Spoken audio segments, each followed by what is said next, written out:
as my ongoing development. Okay, very good. So we are now recording. I'm going to go ahead and introduce our topic, which you know, and I have some slides. Can you still see me? Mm-hmm. Mm-hmm. Okay, fantastic. So today we're going to discover yourself and others.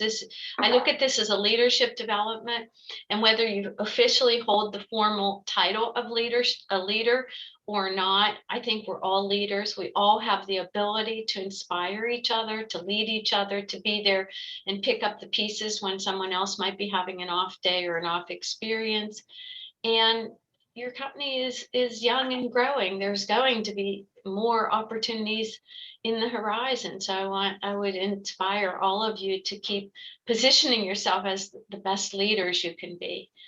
And part of leadership is that first leaders look within, self-awareness, and then we look at the impact we have on others. And I always like to say that let's assume each one of you have perfectly good intentions. You're good people, or you wouldn't be on this team, right? Yeah. So yet we sometimes, with those good intentions, in our haste or stress or perspective, we sometimes may not realize the impact we have on others. This could be your clients, it could be each other. And by the way, everything we're going to talk about today doesn't just pertain to you at work. This is looking at you as a whole person. So I subscribe to the whole person concept of development, meaning, and this is from a little girl on, meaning that if you're happy at home, you can do better at work. If you're happy at work and you're not carrying problems home, you're better at home and your relationships are better. So it's a connected effect. And so please, as we go through this, think of the different hats and roles you play, both at work, with each other, with your clients, and in your life. And look at today as a treat, as an adult, getting a self-awareness first, gaining self-awareness about yourself, and then learning about your teammate so you can be stronger and better together. So with that intro, I'll just open it up for reactions and comments.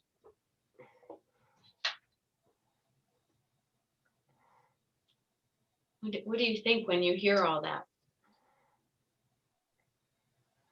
I personally have already seen, like, as I read my workplace profile yesterday, and then had a situation come up, I was like, oh, I can see this part in my personal life. And so that was helpful and just made me more aware of what I commit to. I love that.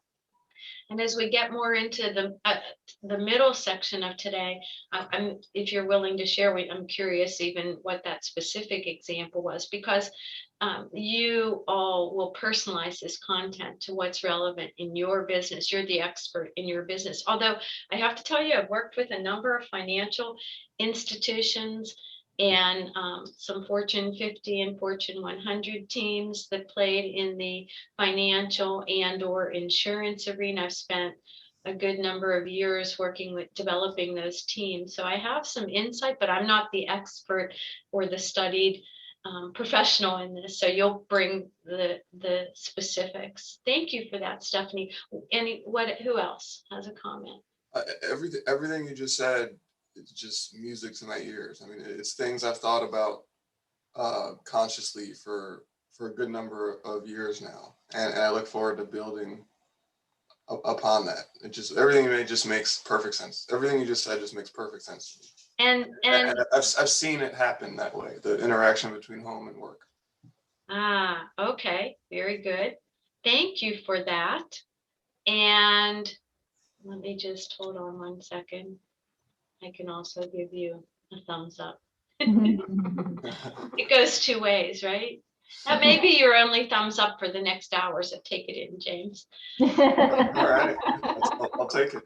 I love it. Do you know that when we giggle a little bit and we smile more, that we open up the playful side of our brain that unlocks innovation? and it gets you up to your prefrontal cortex where you can imagine things together that each of you couldn't discover by yourself. I'm also trained in conversational intelligence and neuroscience. Neuroscience light. I'm not a neuroscientist, but I've studied it as it applies to human motivation and behavior and performance. Good. Does anyone else want to offer a comment here? Are we ready to go on? I was just thinking, does that mean we should start every day with that lawyer cat video? So that way we're like laughing and my ready to gosh. start the day. That was so funny. You saw that. Yes, I love that. Okay, so if things get stale, someone have that video ready to queue up. Okay. I mean, I'm not opposed to even tap dancing for you to keep this entertaining and informative. Okay, here we go. So I want to formally, this is the most formal we'll get today. I want to formally introduce myself. My name is Barb Girson. To pronounce it correctly, it rhymes with person, and I like to use the mnemonic of special person. I try to live up to that. I want to add that special component to the people in front of me, and that means that I'm remembering that you are all whole and resourceful. We're not coming together just today, but your leaders have engaged me to work. Have you told them about the coaching, Kristen? No, I don't know that we've really shared that we've got some ongoing coaching we can use as well. Okay, yeah. so it's up to, I mean, it's yet defined how we use it and whether I have a feeling that at some point we may interact again. Let me just say that. Either I'll be interacting with you directly or I'll be working with some of you to help make sure that the team adheres and keeps getting stronger. I like to inspire teams to reach their next level of greatness. Of course, that I can't do that alone without your willingness to go there too. So I bring to you my formal training, my practical experience, which was hard earned, and many mistakes and errors that I've put under my belt. And if I was in the Army, I'd have a lot of stripes on my shoulder to show or notches in my belt for the things I've learned the hard way that I'm hoping I might be able to save you a few. And so I bring my formal training and my life experience, and I show up humbly in front of you today. And we have a few learning objectives.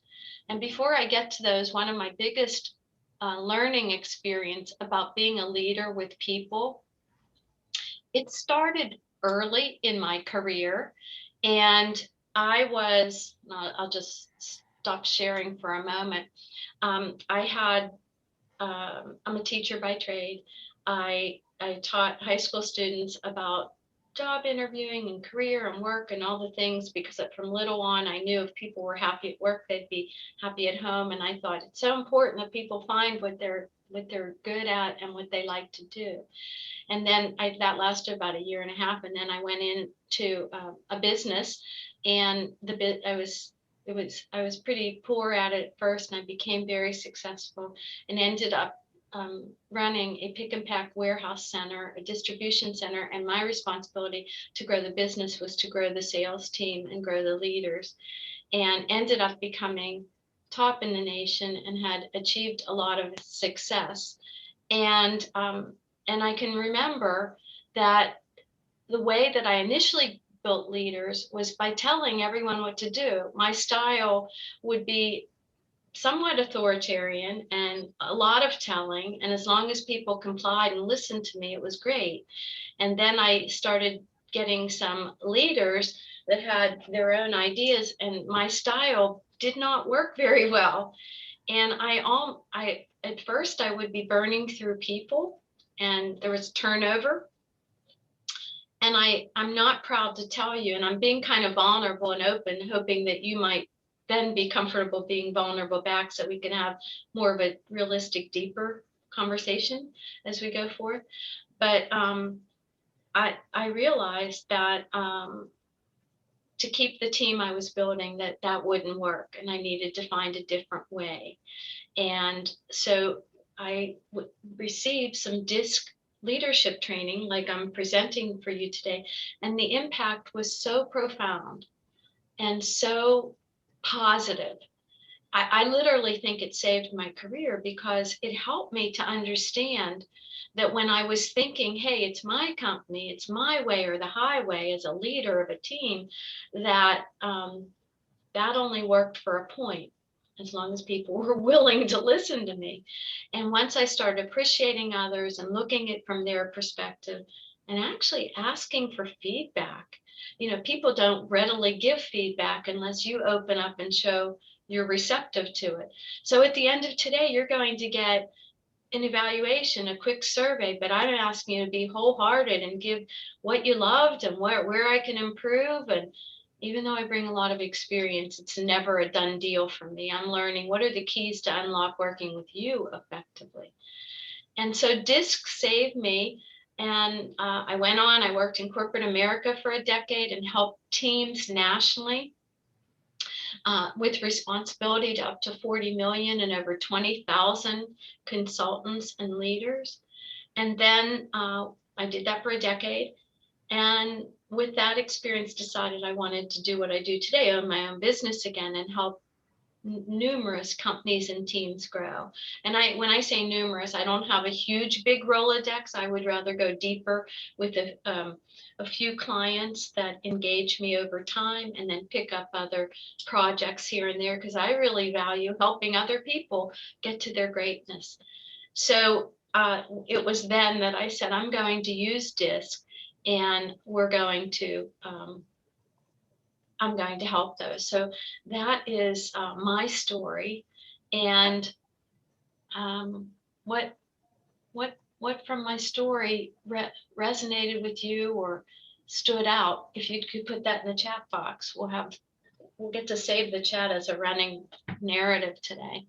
So what if anything did you connect with? Oh, P.S. Let me say I'm a mom. So I had my upward career growth with I didn't have children at first and then got pregnant and had them underfoot. And for fun, I'll tell you that too. And I think this was in my bio. I love to travel pre-pandemic and yoga and exercise only in the last 5 years have become part of my life. I had a very bad relationship initially. So I'm looking for some things in the chat from each of you. Yeah, you got it. It can be powerful if you're open to it, right? So I'll just give everybody a minute if you would. If you choose not to respond, just put pass in the chat, because your choice of whether you do respond is up to you. But then I won't wait for you. I like what you picked up there, Ray.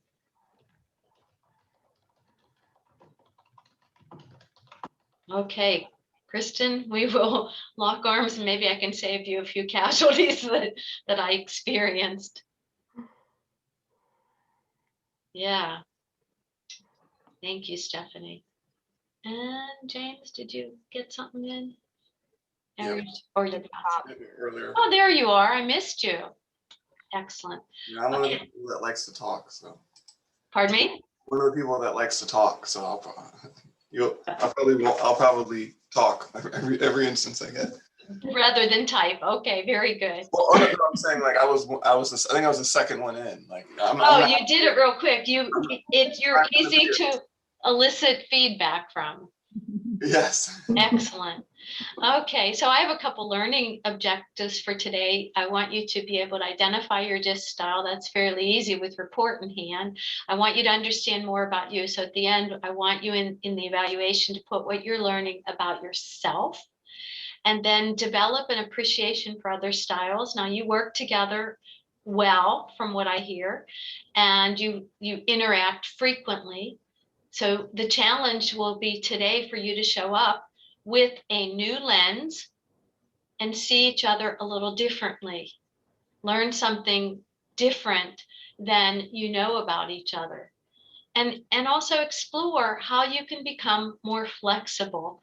So the biggest compliment you might get through DISC lens is Boy, that was a gum. Do you know what Gumby is? The doll. Okay. Yes, the doll, the little bendable. The green thing. Yeah, the green thing. Yes, yes, yes. So when you are who you are, yes, as my husband likes to say. And when we realize the impact that we have on others and it's not what we intend, we can choose to be flexible. And again, this goes with your clients, with your family, all over. So those are the learning objectives. If you choose to accept them, fasten your seatbelt and let's go. So we are, hold on one second. I clicked too fast. Let me just. Here we go. This is what I want. I'm a fast-paced person, you'll learn, so sometimes I click too quickly. So in the chat, if you would, go ahead and think of a leader that you admire and why. And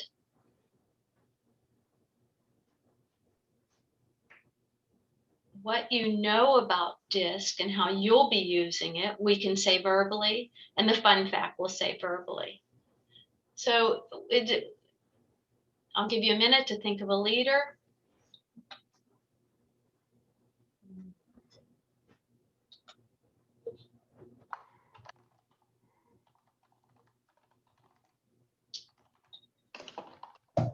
And let me just put here leader, so when we save our notes, we can. It could be a comic book character. It could be a political figure. We maybe won't go there. If you use someone who's not current or previous, recent, go further back. And or since we're on DISC, we really should be able to say whatever, whoever we like, regardless, without judgment, no judgment zone, right? It could be, yeah, it could be like Stephanie. You have someone in your personal life. It could be a family member. It could be a fictional character in a book you read. A leader that you admire and why.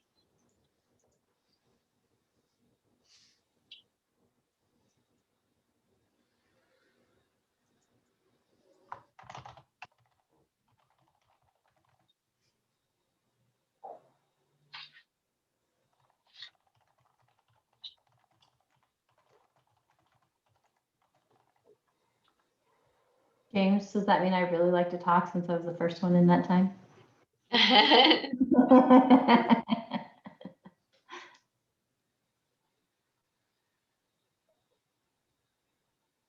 Well, that's interesting, Kristen.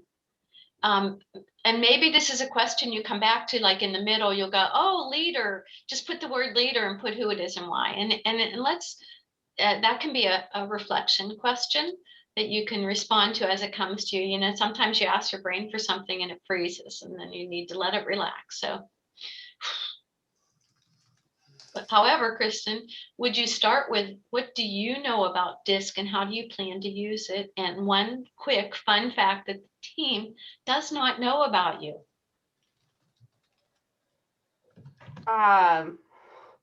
Well, long story, but I know about this through Chandler. We could talk about that. Yes, yes, yes, yes. Funny backstory. Anyway, Chandler took a DISC thing and then someone told me about it and that's how it came up. But it came around positively and I'm in a group with other women business owners here in town, and Katie Tombaugh is one of the members in my group, and she mentioned Barb to me and mentioned how DISC was helpful to her and her team. And Chandler and I had been talking about other resources in the recent past to bring to the team and be able to have a better understanding of each other, how we can, you know, work together more successfully and just be mindful of who each other are and how we can help each other succeed. So it just seemed like a good tool to do that. I don't know about the fun fact. I'm just like way too open. So I've probably shared most things. I'm not sure what people don't know. Well, you may think of a time, even like from grade school or high school, something funny, something embarrassing. It could be one little fun fact. It's a place you've traveled to that you haven't told them, and you can put that in the chat. We'll move on. We won't hold it up. Just put fun fact when it comes to you. And by the way, in page 2 of your workbook, if you these workbooks have lots of blanks. So what makes them valuable for you to save and refer back to is what you put in it. So what do you know about DISC and how you plan to use it? If you want to jot down some things on page 2, I love the quote, "Man stands in his own shadow and wonders why it's dark." So, we all have bright sides and we have sides that don't work for us. And today we're illuminating both sides. What are your strengths and what can you do better? Okay, who wants to go next? Or Kristen, I'll let you call on someone. We'll do round robin, and then the next person calls on someone, the next person, till we get to all of us. Go, James. What do I know about DISC? Yes, and how do you want to use it? And then your fun fact. What I know about DISC is it was used to create a profile for me that looks to be accurate. That's all I know. Okay, perfect. I don't have the any history there. Okay, And I want to use it to learn more about myself, strengths and weaknesses, and work on weaknesses, and learn how I can best interact with my team to achieve common goals. Fun fact, did I tell you I caught malaria as a toddler? no way. Wow. There you go, fun fact. Okay. That did come up at one point. Rings a bell. Okay, did I tell you I was an altar boy? No. I There knew we go. that. And go ahead and put Meeting. your fun fact in the chat box as well after you've shared it. So, because that's our running record of today. Perfect. Who are you calling on next? Ray. Okay. What do I know about DISC? I have not heard of it before this. I've done other things similar to DISC. And I've done 2 other types. I can't remember them off the top of my head. I have to look them up, but all my results are very similar. So it's interesting to see that across the 3 different platforms. But I'm really interested in taking this further because I've always just gotten my results back, but never talked about it in a team setting and everyone else's results and how, further in your profile, how it says how you interact with people and their styles. So I'm really interested in learning more about that. Beautiful. And fun fact about me. I didn't learn how to ride a bike until I was 10 years old. I got a bike when I was like 6 for Christmas, and I was a very slow learner. Well, that explains everything. No. Yeah. Now we have the key to, some things that you endured. Who are you calling on next? Thank you. Stephanie. Okay, so I already put it in the chat box, but I'll just say I didn't know about DISC assessments before this. I was a communications major for a semester or 2 in college, and so I did tons of personality assessment things, which I absolutely love. And so I think this personality or this self-assessment I really enjoy, and seeing how I can take pieces of it. And I agree with you, Ray, that I'm really excited to see what your all's DISCs are, so that to see how I interact and I can improve my interactions in that way. A fun fact about me is I played Grandma Seidel in Fiddler on the Roof in high school. Lots of musicals. So, Love it. And who you calling on? Maybe. Chandler? I guess it's my turn. So DISC, I don't know if I had or if we've told the story about DISC, but that I used it as, or it was an assessment that I had to take prior to an interview before I ended up talking with Kristen.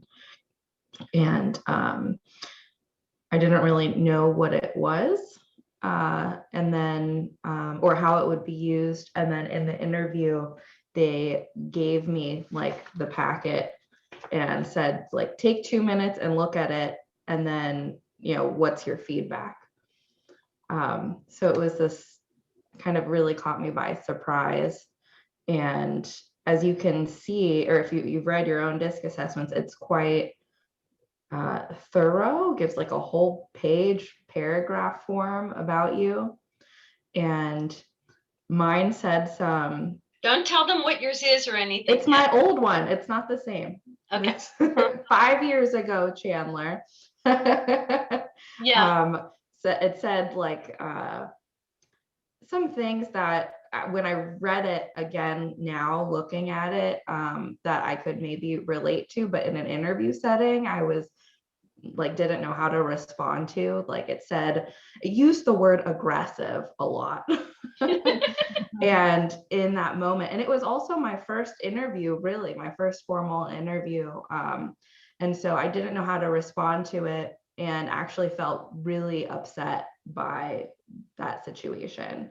And there's so much in the DISC assessment that, I couldn't review all of it in 2 minutes. Nobody explained any of it to me, like what all of these things meant. It was just like, here's 2 minutes, then give us your reaction. And you're already nervous and like not able to intake information in an interview very well. Yes. And then afterwards, somebody at that company sent my DISC assessment to Kristen, kind of unethically, to say like, this is somebody who's pretty headstrong and you may not work well with them and you're going to butt heads a lot. So in an effort to like not hire me, luckily Kristen didn't listen to that person. Anyway, so all around I had a very negative view of this DISC assessment. But in taking it again, I feel like the one today actually fits me a little better. So I'm excited to just learn more about what it means, learn more about everybody else's DISC assessments and what they find is true, or what they really connected with and what you didn't connect with in the assessment. Because it's always interesting when you're like assessing yourself, but then have an outside party or computer, whatever it is, giving you insight. So I actually was talking with my fiance, Eric. Everybody knows who Eric is, and Peyton, who also works with us, and was thinking, oh, like, should make them take this, like for Christmas, get everybody DISC assessment so I can like get a better insight into everybody. I love that idea. I hope you'll come to me for coaching with them. We need a family coaching. Yeah, family DISC assessment. intervention, right?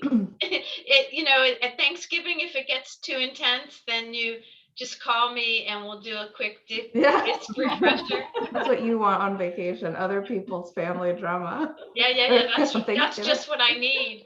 I do another session on leadership blind spots. And so last Thanksgiving for my family, I gave them each a tool that I use to help leaders when they get triggered. That help.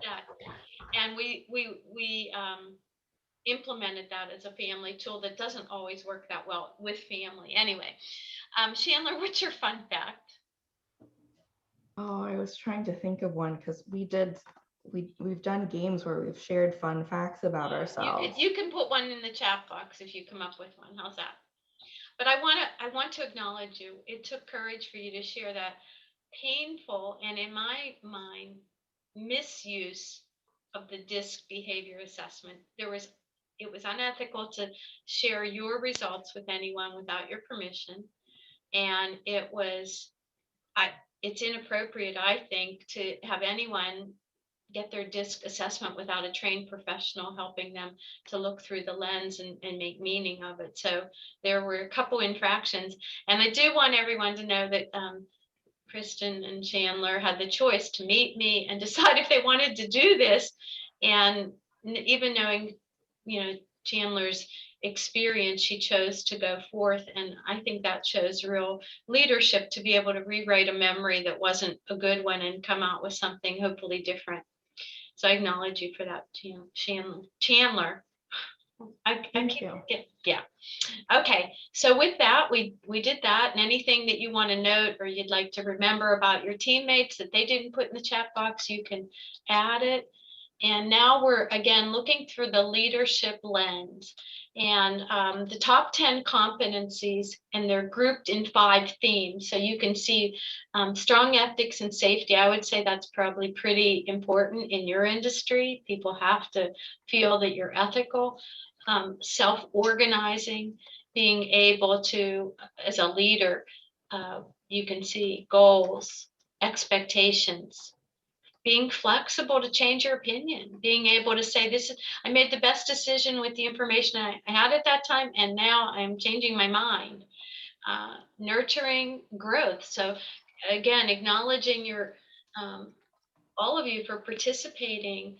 A lot of times formal learning stops when you finish your formal education, and as adults, unless you're very intentional about taking ownership and always having a culture that everybody's working on getting better at something, it's hard to keep growing without intentionality. So I like to challenge and inspire the companies I work with to keep ongoing training and development as something dear and precious, because if every individual keeps getting better, what do you think the collective effort of the whole company is then, right? You're all growing. And then when you look at the most relevant and important to what's going on in our world today, we had fast forward to last year with the pandemic that we're still experiencing, unprecedented, and the feelings of working virtually. I mean, you're a virtual team anyway, but the need for even with your clients to understand what they may be going through, for connection and belonging, and always holding yourselves accountable as leaders. Are we communicating often and openly? And speaking our truth? So you may be communicating, but who's holding back? And, of course, you don't want to just have unfiltered talk and insult everybody. You want to say information truthfully in a way that others can hear. And being open to new ideas and new approaches.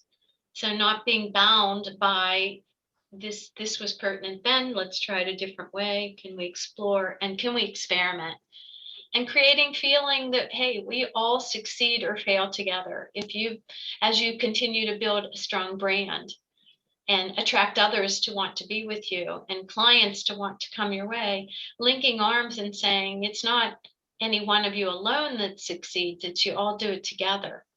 And then growing the next generation of leaders, not just keeping it like hoarding the leadership or expecting just the owners to be providing leadership, but you're all leaders. And then providing safety for trial and error, like make that space for it's okay to make a mistake. So I'll go ahead and ask you in the chat box, when you think about these leadership competencies, what does that mean to you? What are you noticing? Go ahead and respond if you would in the chat box.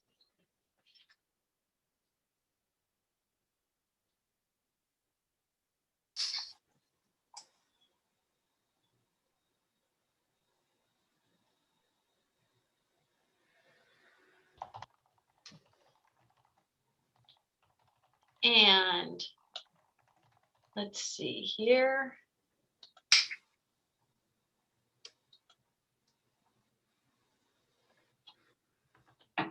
There we go. How important to adapt over time and being flexible. Yeah, and how many of you took a class in school on how to be flexible and adapt? Yeah, they don't teach things like that, right? So now it's up to you to learn that or refine it in a true sense. What other thoughts are coming up? And if you'd rather just share verbally, that's fine too.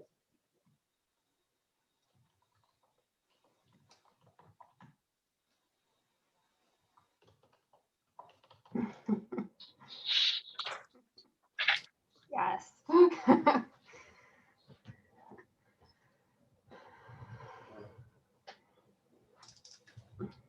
Yeah, that's so right. We're the pressure that this last year put on all of us, the collective feeling. Chandler. And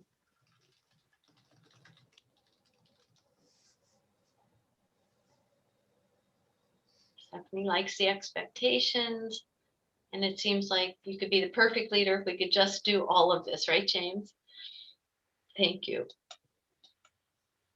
So we go into DISC, and I was giving you a preamble in context so that this information sits in a relevant arena for you. And so that you're not hearing my voice, and occasionally there's something important, I'll ask, would somebody read it? And boy, I see a typo already in this. And so I laugh when I see a typo in a sense, because you might soon start to figure out which style I am. So can I have somebody read the quote and fill in the missing letter in the first word? I can read it. It's not a silver bullet, rather DISC Workplace is a valuable tool in providing strategies to communicate, to collaborate, and to work as a team. Thank you.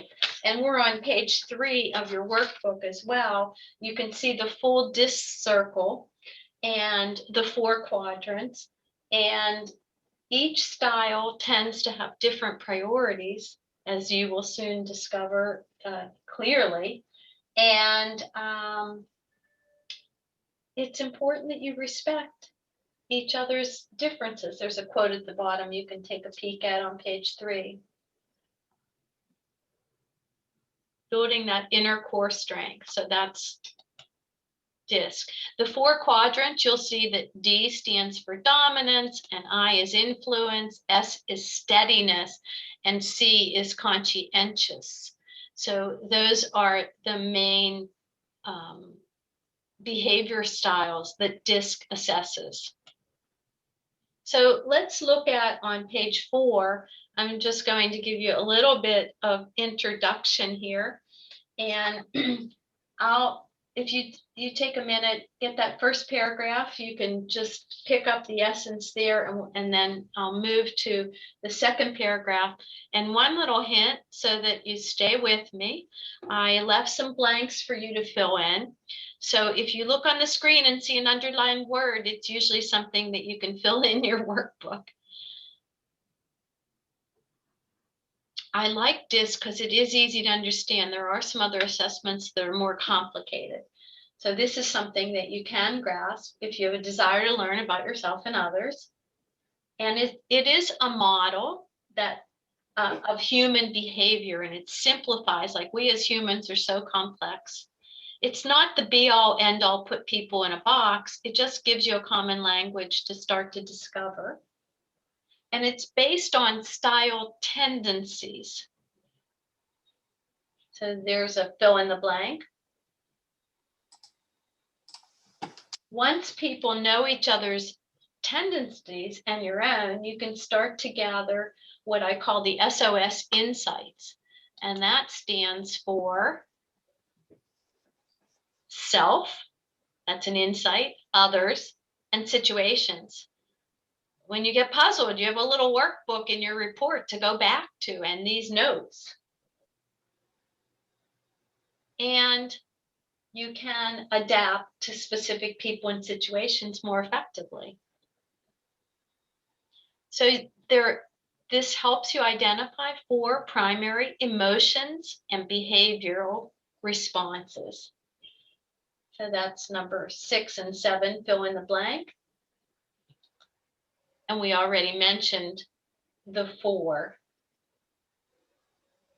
So take a minute and look at some key tendencies of each style. And now I want you to put your teammates' names as a guess on the screen. So if you can figure out, and there is an annotate tool at the bottom, if next to, if you look in your tray, you should see it. Do you see a little pencil that you can click annotate? I don't. What about under view options at the top? Do you see it there? Okay, click on that. Yeah. Yep. I'm going to give you a new Zoom tool or toy to play with. And if you click text and you, let's say that you wanted to put someone's name here, you can type their name, you can pick the color, you can really have some fun. So I'm just guessing, but you would put them under wherever they go. So can you, let's see if you can access your toolbar.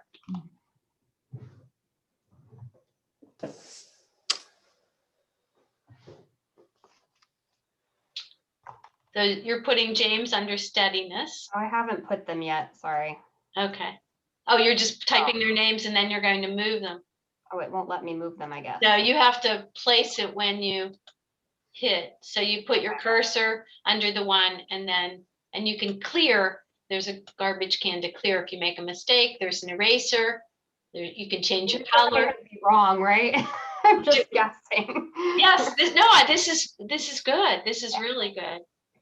We want to see how well you, at this point, without training, if you had to pick up.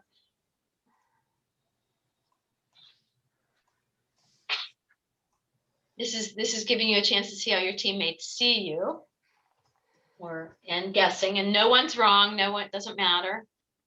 So if all of you can do that, does everybody find the annotate?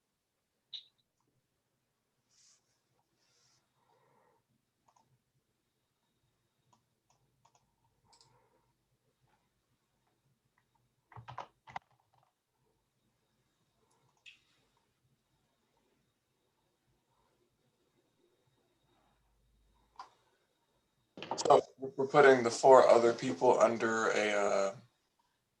under one of the primary. Yes, so you're going to type your teammates' names. Each of you will type the other people's names. And then you as the owner can say, did they get you right? We'll figure that out in section 2, and we'll save this so that I'm going to also take a picture of it when you're done.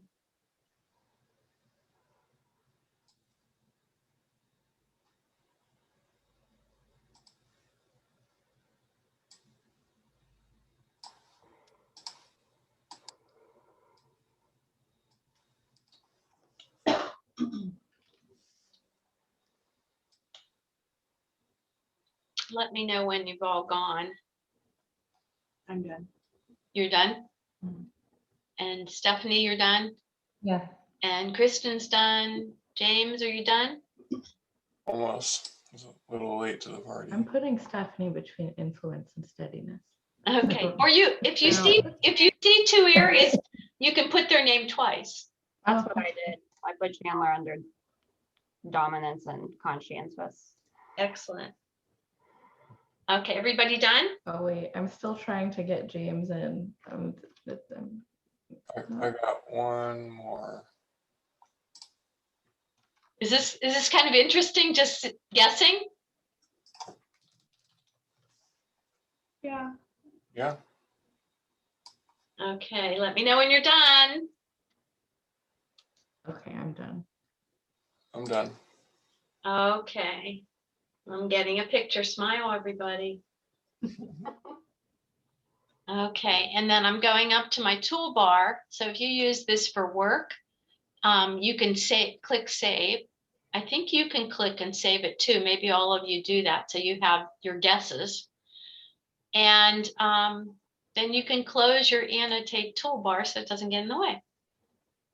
So I hope I'm imparting some other tools for you to use when you're interacting. Learn something new. Individuals tend to project a greater intensity in one or two behavioral styles. Some will be squarely one and some will be a combo. So, and I did want to say at the bottom there, DISC has been used for over 30 years with over 45 million people in 20 countries.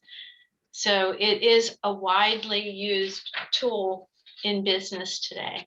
The cool thing is you, as a fairly young company, are getting the same exposure and training and professional development that large Fortune 50 and Fortune 100 companies get. So this is very good.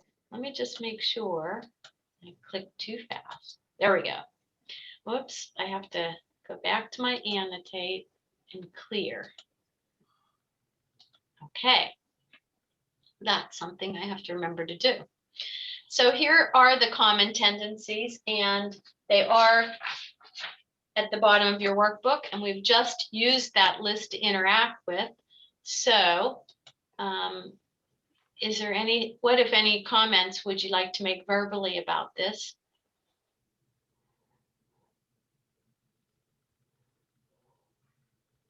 I don't have any at this time. No comments at this point. Is that generally move on? Yeah. Okay, cool. So now we're going to look at how is the DISC behavior, what are the elements of it? And we're on page 5 of your workbook, and it is based on 3 elements: perception, environment, and behavior. And so when you look at perception, have you all heard the phrase perception is reality, and that's a fill in the blank.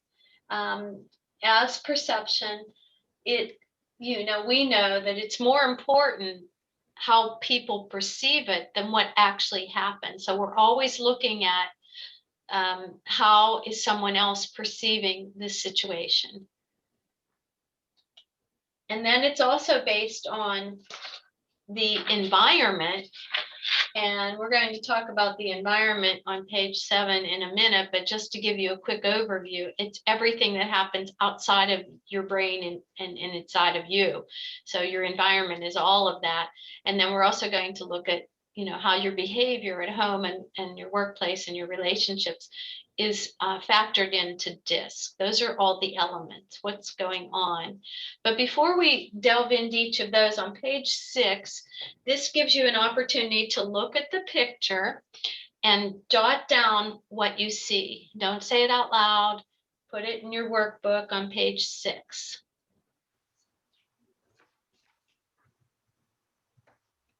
Everybody have something? Does everybody have something written that you see? Okay. And do this again for page 6 again. Write down what you see. What do you see? I promise you, we will not evaluate you for your job based on what you see. We will not bring this to an interview.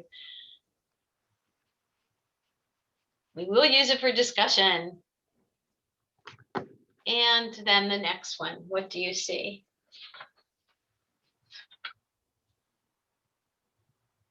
Everybody have something written on each of those. So going back here.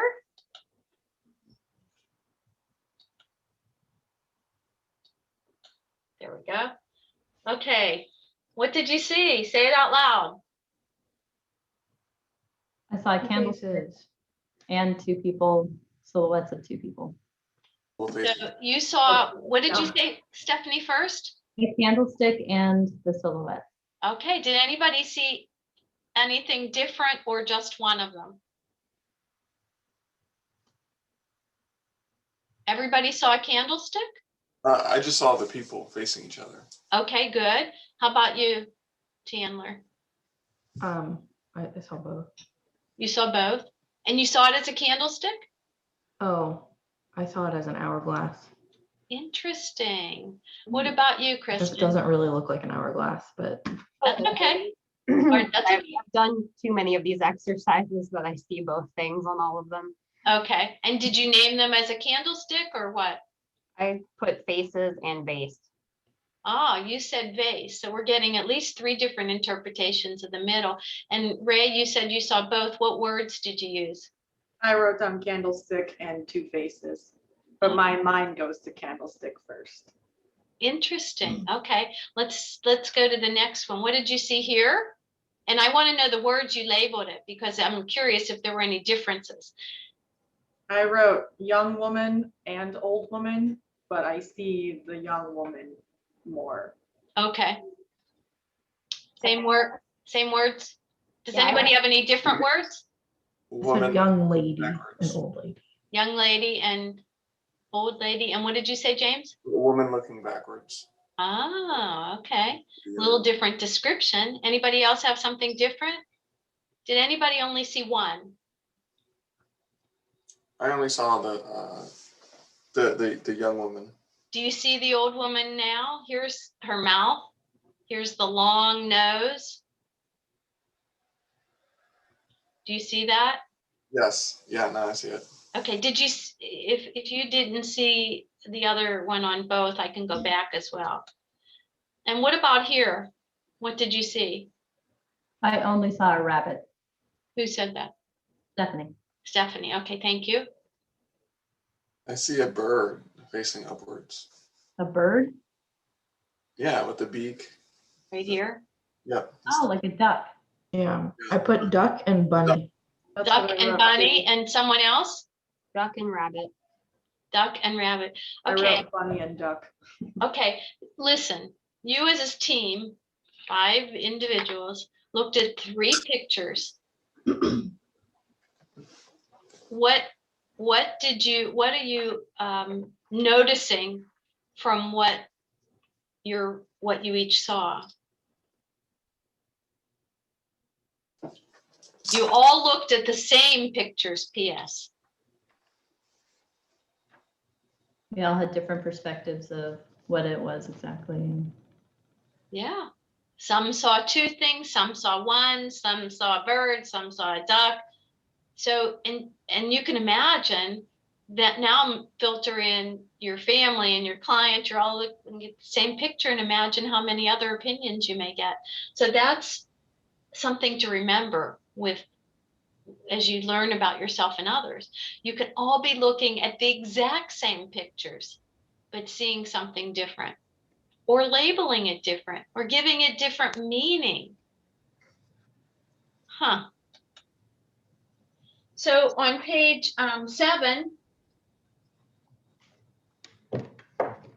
and let's see, we are due for a 5-minute break, but I'd like to just finish. We're almost done with this segment. Is that okay? Mhm. Okay.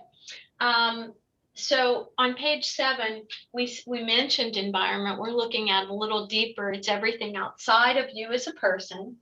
And environment refers to, whoops.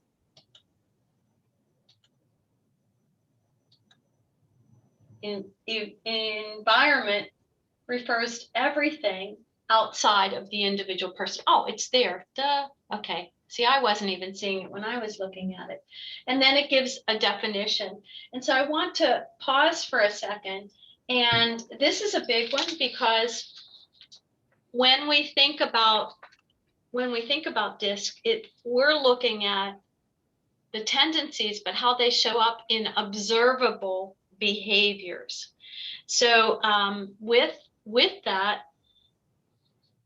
I want you to just take a minute and read that paragraph under behavior, and then we're going to go to the exercise that helps you determine what is observable and measurable and what isn't.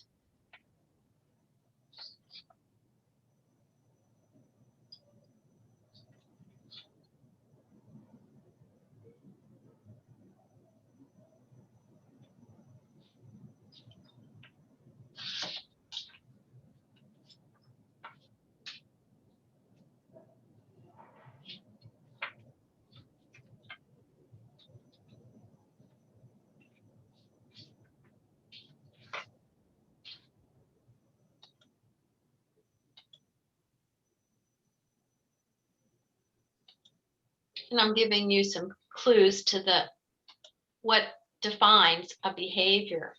So you can fill in your workbook on page 7.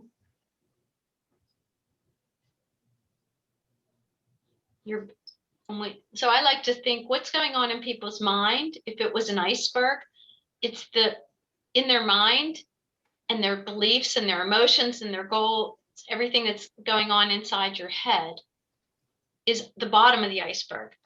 And the part that you start to be able to see is people's behavior. We don't know what's underneath the iceberg. And the tip is the outcome. And that's where teamwork and results come in.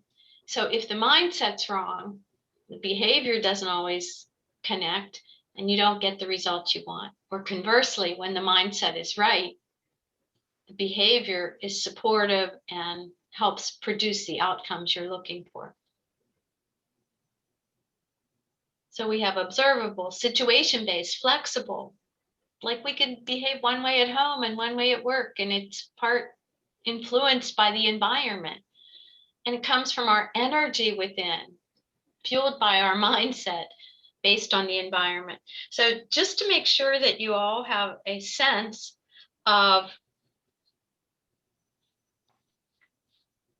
what is a behavior that's observable, if you could put a check mark in your workbook on page 7 under everything you can observe and everything that's measurable, we'll do a quick check to make sure that we're on the same page about observable behaviors.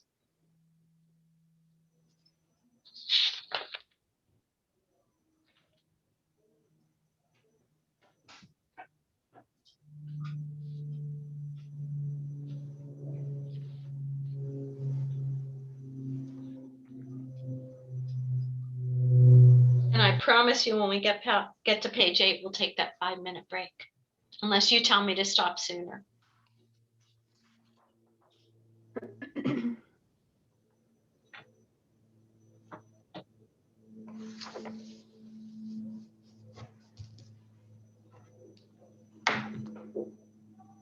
Everybody have it done? Need a little more time?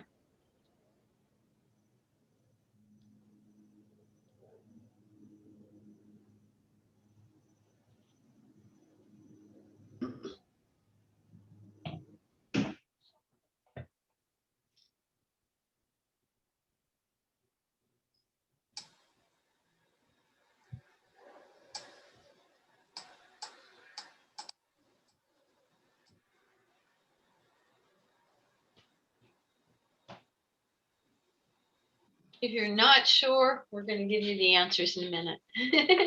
It's okay. Okay. The first statement.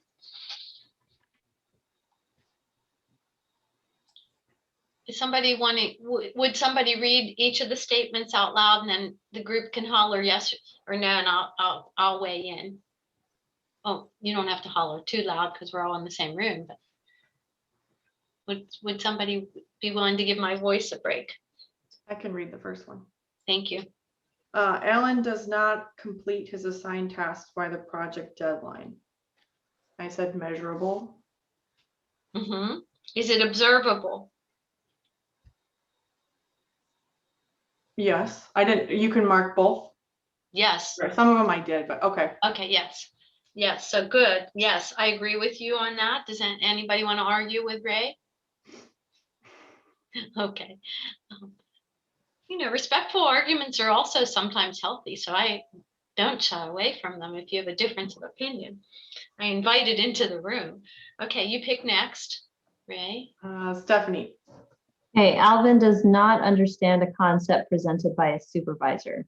I think that is observable, but may not be measurable. What do the rest of you think? I agree. I mean, it could be measurable, just depends on what it is, but I think I've checked the box for observable. I did not check either box. In here. I wasn't sure that it would show if he doesn't understand. Depends how much Alvin uses said concept in his work. Yeah. James, what do you think?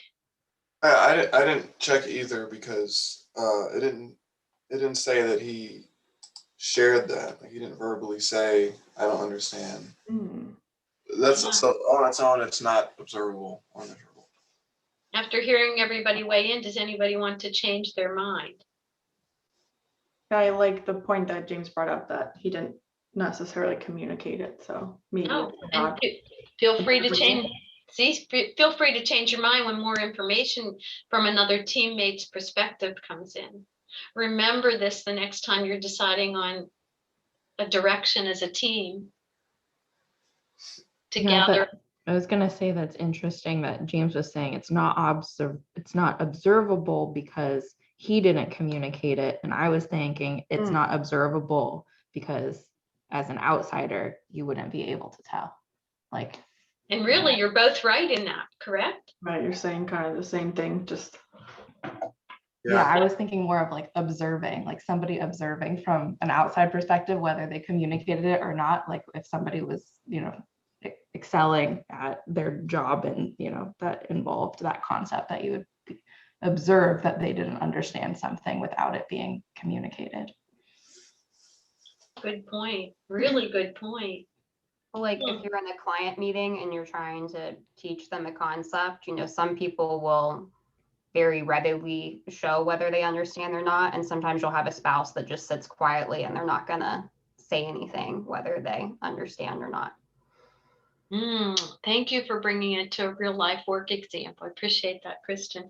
I also agreed with those who said no, not observable and not measurable. And the reason why I thought is for both what James and Chandler said. I can't see what Alvin is thinking. And in a client situation, they may be thinking something and not saying it.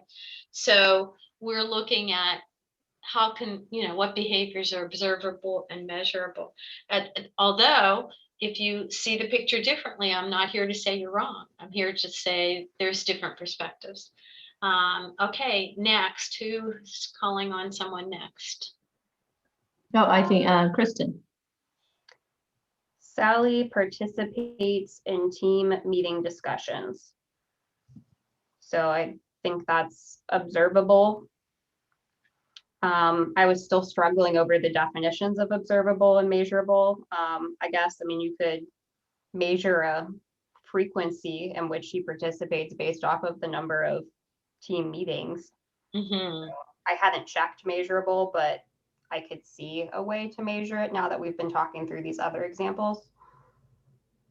And that's a really good test for yourself, is to be able, and when you're giving feedback, by the way, if you can make it behavioral where somebody can observe it and it can be measured, they can improve it easier than if you just give vague feedback. So that's one of the applications of this, of us talking about this, is creating a climate where you can give and receive feedback. And I do a whole workshop on just how to practice that and do that both with your clients and with each other. But behavioral and measurable is a best practice around that. So that was good. Kristen, who are you calling on next? James. Dwayne asks for his boss's instructions to be repeated. I think that's clearly observable. Like Kristen, I'm not sure what exactly measurable means. I didn't really take a position there. Okay. Well, let's get a shared definition of what is measurable. What do you, let's take a stab at it. What do you think it means, folks? I think of a scale, like it's it falls somewhere on a scale, and this seems to me like a black and white thing. It either happens or it doesn't. I don't know if there's any scale it can be measured by. So I would say no, unmeasurable. Does anybody see it differently? I was thinking of the CFP exam where it's talking about qualitative and quantitative. And I think that, to me, the measurable and observable are kind of those qualitative and quantitative. And I think, I mean, you can measure if someone's asking for instructions to be repeated, that's a measurable thing that they have done. So, I mean, I put observable as well, but I could see how measurable could be added to there. Yeah. Measurable to me means something that you can quantify with a number. You can count, you can put a percentage, you can do a rating scale, you can, yeah. So does that help? Can anybody add other words that would make it more meaningful to those who are looking for? I mean, like, Oh, sorry, Kristen, you can go. I was just gonna say, like, if it said Dwayne asked for his boss's instructions to be repeated every week, then I'd be like, well, you can measure that. And I think what's hard is I'm like, are we measuring it? Is it saying to measure it? So I'm struggling with like, how does that apply?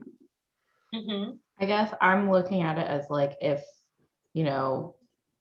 when larger companies do employee reviews and they've got like a template of things to check off. And if one of them was always asks for boss's instructions to be repeated, that you would have a clear idea in your head as the boss of, whether that was true or not. And so in that sense, you're measuring against that specific parameter of, does this happen frequently or not? So I would think that in my mind, both Sally participates in team meeting discussions and Dwayne asks for boss's instructions to be repeated. We're both observable and measurable from that perspective. That makes sense to me. Well, Were you gonna, pardon me?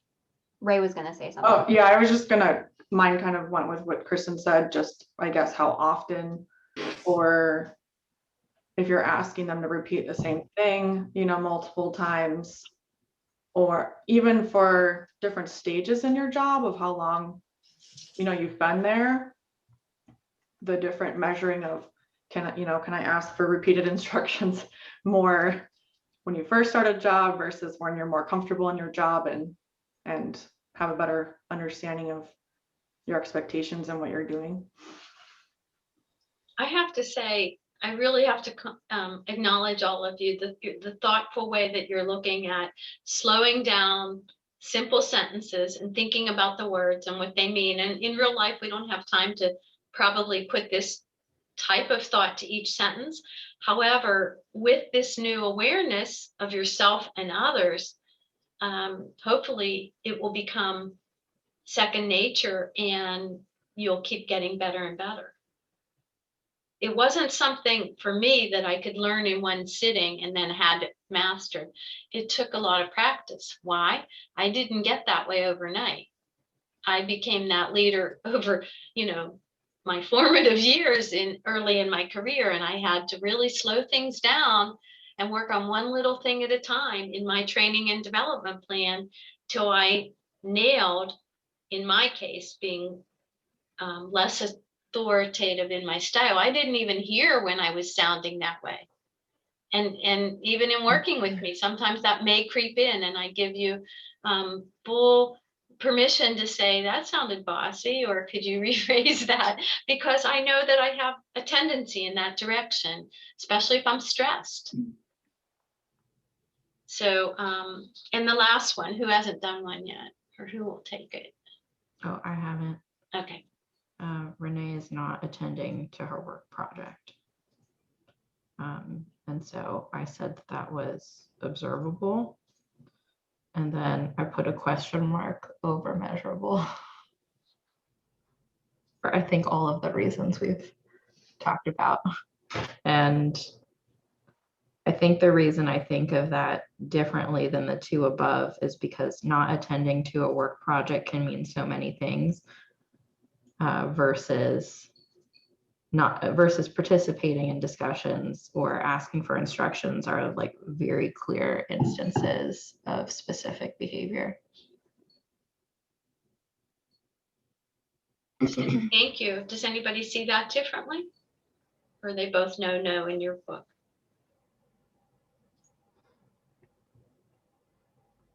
I mean, this exercise alone sometimes leaders will tell me it shifts slightly how they, how they give feedback, or clarity of expectations. It makes a difference to think about that. Is what I'm asking vague and non-specific, or is it clear, observable, and measurable? Makes a difference to the receiver, right? Makes it easier. Who was it? One of you said you'd like clear expectations earlier in the chat. So that's going to be helpful. So let's bring it home, and then we'll take a break, and we'll be fine, because I built in a little extra time that we can pick up later in the session. So we're on page is cut off. What page are we on? 8. Oh, here it is. Yes, it's on page 8. Okay, so on page 8, understanding DISC is becoming aware of 3 factors, and it's based on first your genetic traits, and those are the things that are inherited. Like, that's where, when my husband will say, you are who you are, yes, we do come into this earth with some genetic traits that are imprinted ourselves. And it's also based on our core personality. That's maybe formed early in childhood and based on life experiences. And then it's also based on the response to the environment you're in. So that means your behavior may be different in one setting than another. And all of those together can be described in the DISC model and observable. And by the way, this picture is not in your workbook. So if it's something that's helping you understand, you're welcome to take a picture of it if you have your phone, if you want to. Or you could draw it, and you could even color it, because I told you to have colored things near you. And that's the only way I know how to get the child out inside of each of you. So we could be playful. Or can I move on? Okay, now this is page 8. Here we go. So understanding DISC is based on 1, acceptance. I call it the AAA: acceptance, application, and adaptability. And the first A, acceptance, I just feel like I want to ask you to repeat after me. There is no good or bad profile pattern. Altogether, there is no good or bad profile pattern. Good. I asked you to say it with me so it becomes memorable, because every once in a while, people will go, oh, you're acting like a C, or you're just a D, or there's your D. And it's not really flattering when you're using it to pull out someone's style, especially if you're not complimenting them, right? So don't label people. In your workbook, when you're using your report, remember acceptance. There's no good or bad. Also remember application, and remember adaptability. So go ahead and take a minute and just glance through the key points, the 3 key points on this page: acceptance, application, and adaptability. And the fill in the blank word there is a person's strength. In your workbook on page 8, a person's strength, when overused, can become his weakness. So when you see that someone's really good in one area, if they use it too much, what they're good at, it will annoy others. It will hold them back. So in my case, in my younger leadership style, earlier leadership style, I was very good at directing the team and getting everyone going, and I had so much passion. And where it became a liability is when it became my way or the highway, and forgetting to bring other people along, or wanting to push people instead of bringing them along with me. It became a big problem. So that's when my strength, overused, in the middle of the page, that blank, becomes a weakness.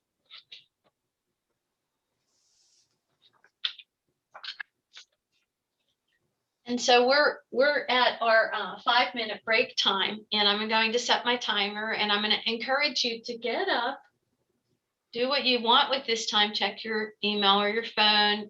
If you want, it's a great idea to open the door and just take a minute to smell the fresh air and bring back something you saw. I'm going to do that just because I know it's good for our brain when we're sitting a lot. So we'll come back in 5 minutes and we'll have our workbook handy, but to the side, we'll want your reports. The middle segment, we'll work on the reports, and then we'll practice to the extent we have time today. And with whatever we don't get to practice, I'll be giving Kristen and Chandler an idea or two how they can continue to practice.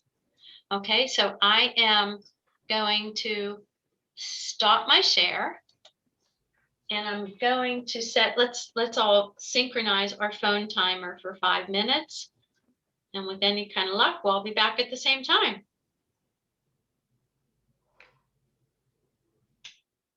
And I will also ask when you come back if there's anything you want me to do more or less of as we move along to our middle section. If you want me to change any of my delivery style or how we're using our time, give me that feedback in the chat box. Okay. I'm going to turn my video off for a minute.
Shut my door, please.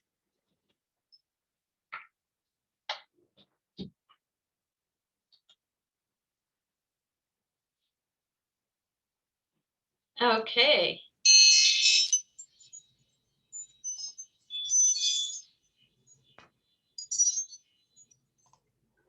Welcome back, everybody. I would appreciate it if you would take a minute, and we had our first segment, which was giving you context and helping you understand about DISC, gave you some tips on leadership and feedback. So I would appreciate if you would put your best takeaway from our first segment into the chat box. So let me just, best takeaway.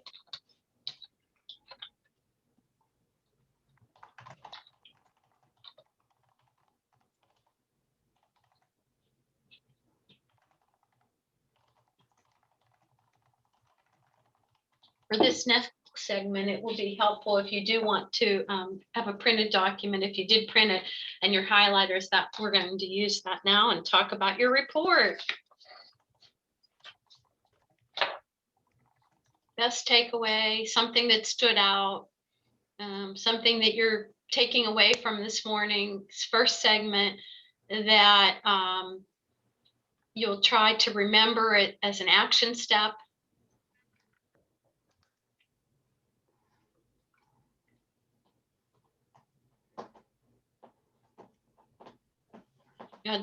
I would appreciate if everybody would put something in there. Even if you choose to pass, put pass, and then I won't wait for you.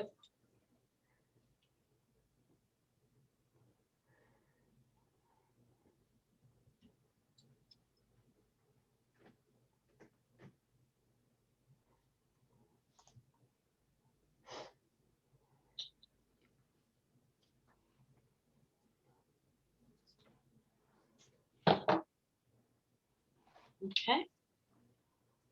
And I think we have everyone in. Oops, let me turn my phone on. Okay. Very good. So in this next segment, we're going to gain insight into yourself and others and personalize it. And so we're working on your report. And let's get to the first page. And so on this page, what stands out to you?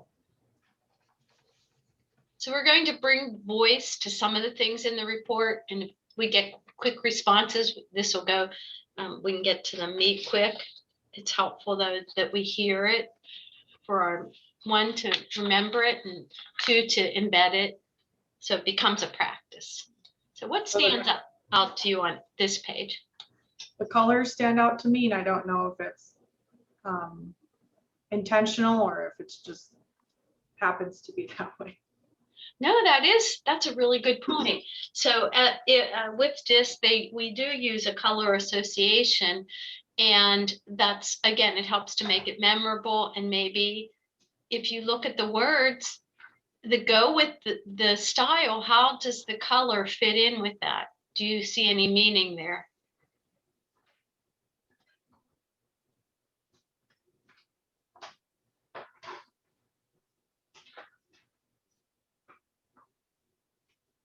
I do. Yes, red is like the color of energy. Okay. Yep. So influence being lively and high-spirited, and that blue is the color of somebody who's cool, calm, even-tempered. So I guess that, oh, it says even-tempered right there. Like dominance is a go-go personality, maybe. Right. Yeah. And I don't know what yellow is. Stop, waits and sees what happens. I don't Yeah. know. Well, think it's a traffic light. They may proceed with caution, right? Yeah. And blue might mean, like, I get the metaphor of water, but noticing the colors with the styles will help you remember it when you don't have a cheat sheet in front of you. Oh, I didn't even think about the colors before Ray mentioned it. So that's Yeah, I mean, let's give her some thumbs up, reaction. Ray. Yeah, where's the I reaction? like jazz hands. Yes. I'm giving her, let's see, I'm gonna give her some reaction there. Well, that's hard to see. Let me try another one. Yeah, the confetti, this is for you. I'm giving you a green check mark. Thank you. And by the way, no one has ever said that. So that was really, really good. Okay, so we have, I think we can go to the, oh, there was one other thing on the page. The Cornerstone Principles, they're also in your workbook. And, you know, basically that to keep in mind that we are influenced by other factors such as our experience, our education and maturity. So how I was as a younger leader, I'm not fixed in that role as a leader. I have matured, I've gained experience, and it's like touching a hot stove. When it didn't work, I've changed. So, you know, that it's fluid. Understanding yourself is the first step to understanding others. Learning about other people's style is a clue to their priorities. And these are all in the blue box on your report. I'm summarizing them. And you can improve team relationships and effectiveness by leading them and understanding your DISC style. So with that, those Cornerstone Principles, let's go to page 3 of your report. And this is your overview. So I can't say this enough. We all have some of each style in us. The key is what are our 1 or 2 top tendencies. So and also there's things in the report that you might say, this isn't me, or this isn't me now. Like Chandler, you said 5 years ago and how you've evolved. That's so true. And when it comes to that and you find anything in your report that doesn't fit, I just say put an X or cross it off, because you're personalizing this information. We are a blend of all 4. We do have that primary and secondary style. Your style is identified by the location of the dot. So in this case, the dot is in the middle. So we see a moderate S, steadiness, influence, SI style. Do you see how there's, while the blue is the S quadrant, it's broken into 3. And where the dot is located shows whether you're either slightly that style, when the dot's in the middle, you're moderately, and when the dot is on the rim, close to the edge, that's your natural inclined tendency. You have a high proclivity towards that style. Comments or questions? My natural reaction is like, you don't want to be too much of one thing, or it's not a strength anymore. And then me seeing my dot like on the outer edge is like, oh no, too much.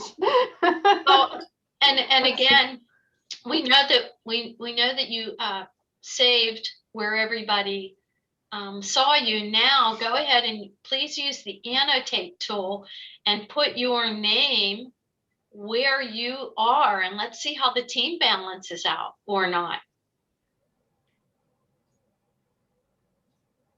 We're putting ourselves on the Yes. the circle Yes, there. I'll model it so that you can see. So let me go text.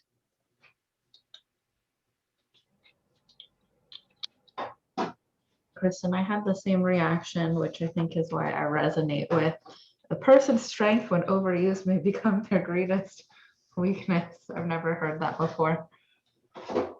What was the reaction with that? Oh, just like, I think recognizing that a lot of who you, when you see negatives in yourself, that like you don't have to associate it wholly with something negative, and to see it as potentially a strength, but just you need to like pull back a little bit. Yeah. Yeah, and the great term here, and we use this as we coach towards this, together, is what do you need to do more or less of? It's a calibration. It's just a little tweaking. And when we're always tweaking, and so you can put your name, and then you can have some fun by taking the stamp, and you can put a symbol where your dot would be, like I did. Okay. And Kristen, did people guess you correctly? Did your team guess you correctly? Yeah. Okay. And as you put your name in, please put a name and your stamp so we have both.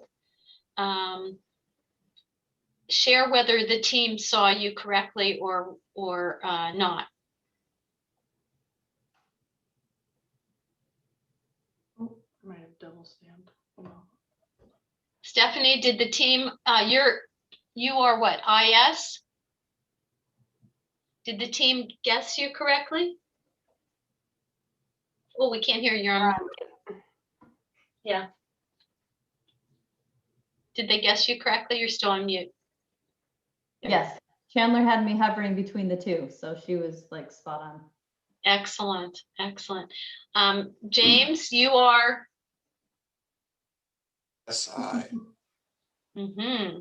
And did the team guess you correctly? I think so. I think everyone either put me in I or S. Interesting. Okay, Ray? My style is CS. So everyone got the C, but no one put the S. Interesting. So, it could be what they didn't know to put two, or it could be your S is not showing up quite as much among the team. And that may be something that the team would appreciate seeing more of from you. I don't know that. I'm just saying you'll have to think about that. Chandler? My style is C, but my dot is like right on the line between CD and C. Okay. And so I think most people put me under conscientious. Okay. And so they've guessed you. Good. Now that you see where the team is, what are you noticing? Did anyone else have the experience where theirs like went outside of their spot, like into other areas, so that like charted from the main area? What do you mean? Like mine goes out of my D area and makes me a partial C, because accuracy is high for me. And so it like takes my bubble and says you also are like part C, even though I'm like on the line for D. Where does it say that? Where would we look to I see? think when we get to page 5 of your report, the circle might be different, and it shows that. I wonder if we should, could we? Sorry. Like that circle? Yes. Yeah, mine like goes out of it. Out of it. Yeah, and that's and again, that's where it's showing where you have more than one style. You have one or two that are your strongest, and then your circle shows where you're comfortable extending, and then again, you can intentionally use that or not. What else are you noticing about the team now that you see each other's styles? I think we all Have had a mix. good, yeah, we have a good mix, and everyone had a good idea of their personality. Mm-hmm. Good. What else, if anything? Well, I know, I guess reading more about mine, it talks a lot about collaboration. And I noticed that James and I video call each other fairly frequently, James, right? And so where I'm assuming his is probably fairly similar as well. And that to me just explains why in a way that relationship is that way, because that's something that we both value and helps us to get ideas across and understand. Beautiful, beautiful. I just told my husband, he said, how's it going? Because he's, we're all working at home now. And I said that this group is bringing up such great connections to their work, and it's jazzing me. I'm hoping it's working for you, that you're learning about yourself and each other. Very cool. Anything? Yep. Oh, I was just going to say what you shared when Ray was saying that she was under CS, but that no one listed her under S. And then you were saying that those are potentially like characteristics that you haven't showed, that other people haven't recognized in you. That one of the things that I read about myself is like that I think we all do, but that need to appreciate kind of some other characteristics that don't show themselves as readily necessarily. And so then I was reading through the steadiness, bullet points too, and I was thinking, oh, that's also, I can see that for Ray as well, but hadn't really thought, it didn't come to mind first. And so I think this is just kind of expanding our understanding of each other. Like, yeah, anyways, those are my first thoughts. That's a great point. That's what this a journey, and I say journey because it's not a one and done workshop that performs magic on your team. It's really learning it, understanding it, and then learning how to use it to help strengthen each other, support each other, have each other's back, appreciate when someone is violently different from you, but and I don't mean violently, but vehemently. Yeah, that was a poor choice of word. Vehemently different than you, yet you don't need to be disagreeable in it. You can get curious about each other's perspectives.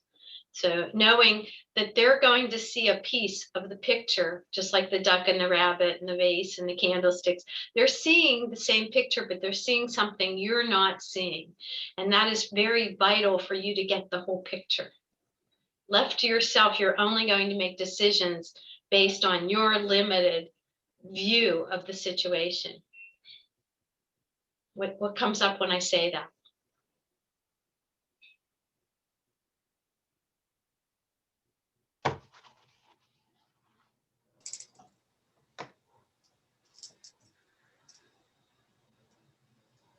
Are you thinking of examples in real life where this at home or work might be helpful to you to remember? I see you all thinking. Okay, let's continue. But how have you noted in your workbook what everybody is? Did y'all get that down? Do you want to take a picture of this before I clear it? Stephanie, are you the star? Oh, James, This is Ray. Okay. James is SI, Stephanie is IS, close to the border. This is me. This is Kristen, and this is Chandler. So you could either take a picture, mark it in your book. Yeah, I think it's cool that we, for the most part, figured out where other people are. Yeah. Each other. I was talking to Kristen a little bit about this yesterday. Not really DISC, but just our personalities. And she was saying, "Oh, I'm very direct and wear my emotions on my sleeve."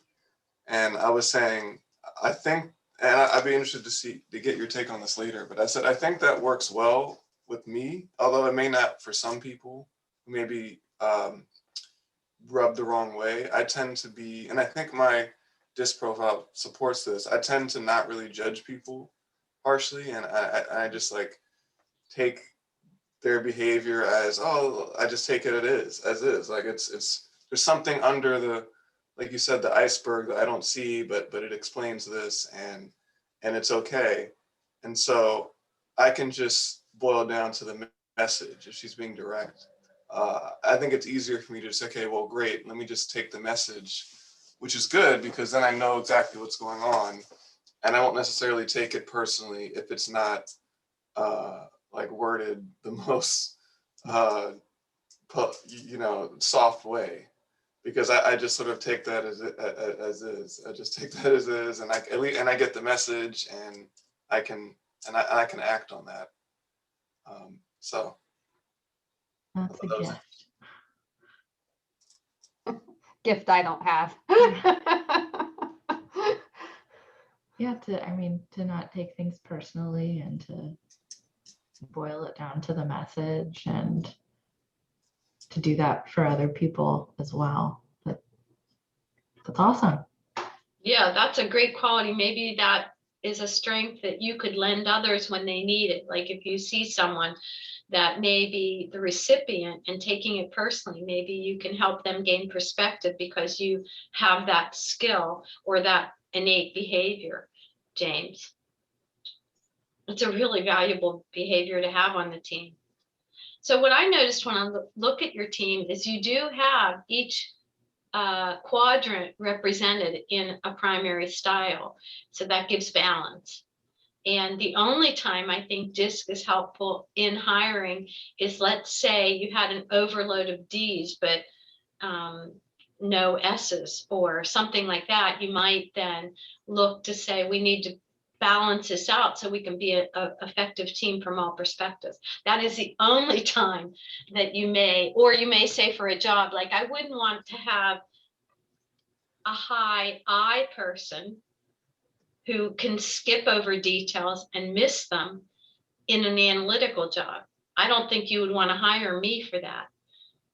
So that's the only time that you can say this is valuable, when making sure you have the right person in the right seat, and if you have a big hole on the team. Would you agree with that now, Chandler, that you're having some experience with this? With interviewing with those two applications. One, if you have a hole on your team, and two, if you know, just to make sure that you are having the right person in the right job. If you need a detailed analytical person, you want to hire to that profile. That makes sense to me. I don't know if it ties back to my experience in the No, that interview experience- process. But That experience to me was, like I said, unethical and the wrong application, in my opinion. So, you know, I want to make sure DISC is used in the sacred way that can be helpful. Okay, let's go to the next one. Whoops, did everybody save this picture? If you wanted to, you can also click save and it'll make a JPEG of this. So you see where everyone is on the team. Can I clear it now? Mhm. Okay, I am clearing and we are moving on. Okay, now let's go to the page that's all about you. People usually like this section because we love talking about ourselves usually. And on the all about you, I want you to underline anything on this page that you would put on a billboard you want your teammates to know about you. The key messages.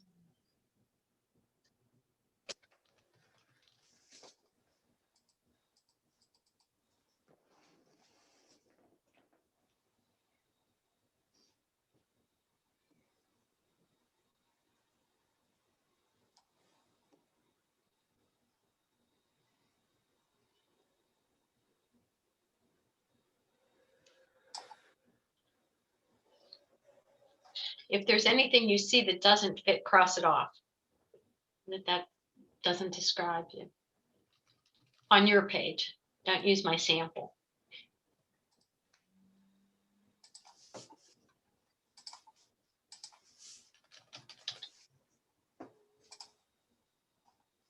As soon as you have something that you want, like 3 things you want your team to know about you, go ahead and put it in the chat.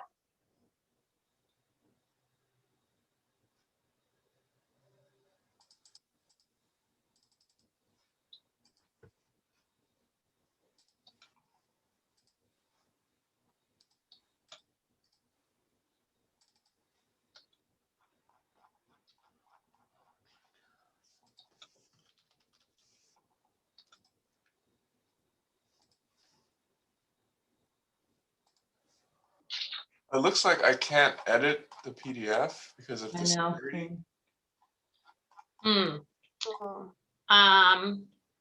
That is probably the vendor that creates the report. Can you just make some notes? Yeah, I'll make separate notes. Yeah.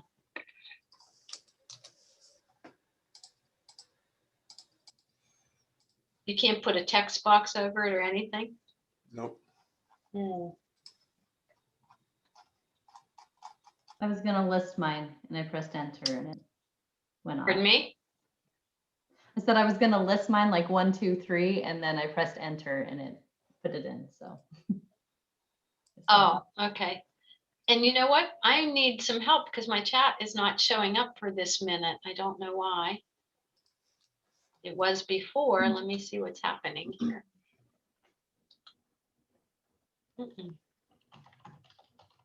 Go figure. No, when I click it, it goes to the next slide. So I'll need some help in reading the chat. Actually, why don't you, as soon as you enter it in the chat, we'll let you go and say what your top things are and then pass it to someone. So we'll have it both ways. We'll have it in the chat and maybe if I stop sharing, it would do. Let me get to my chat now. Yes, that worked. There's always another way. Okay. So Stephanie, how about if, you're still going? Yeah, I'm done. Okay, I'll give you guys a little bit more time. There. Again, this is all about learning about yourself, your strengths, and then learning about others. If you know what people value most about themselves, you can help shine a spotlight on it when you see it in play.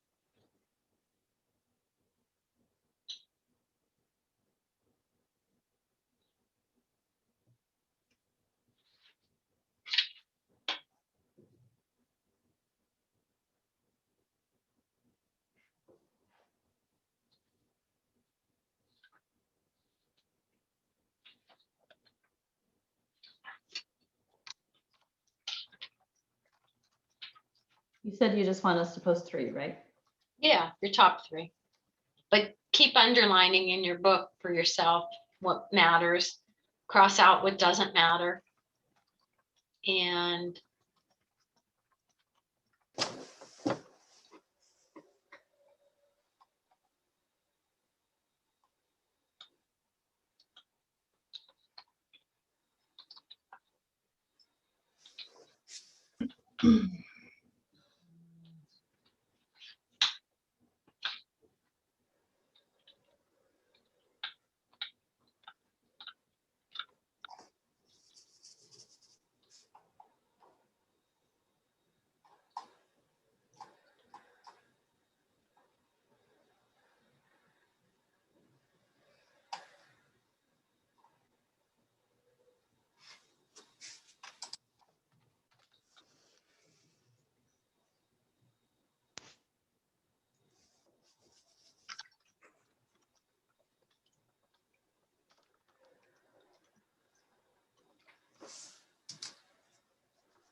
if you see anything on this page that you want to work on or respond to or do better, you could star it. Those could be items you could put on a training and development plan, like an action step. I just went and printed mine. Hold on, I'll be right back. All of mine are like sound negative, so I'm struggling with what to write. The whole thing is like a negative tone with the Really? exception of honesty. I don't know. Maybe just how I read it. So I'm just gonna. It could be the lens because because these bring a tremendous value to leadership. So Anything I write is gonna be like, you're.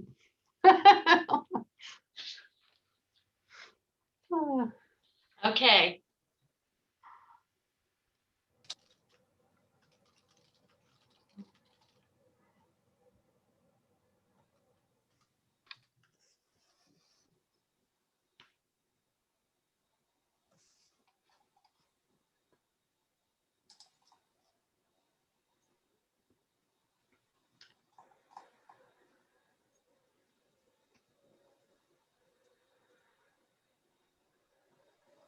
Kristen, maybe there's some things that you could put you could share out loud that we could help you see the positive side of it.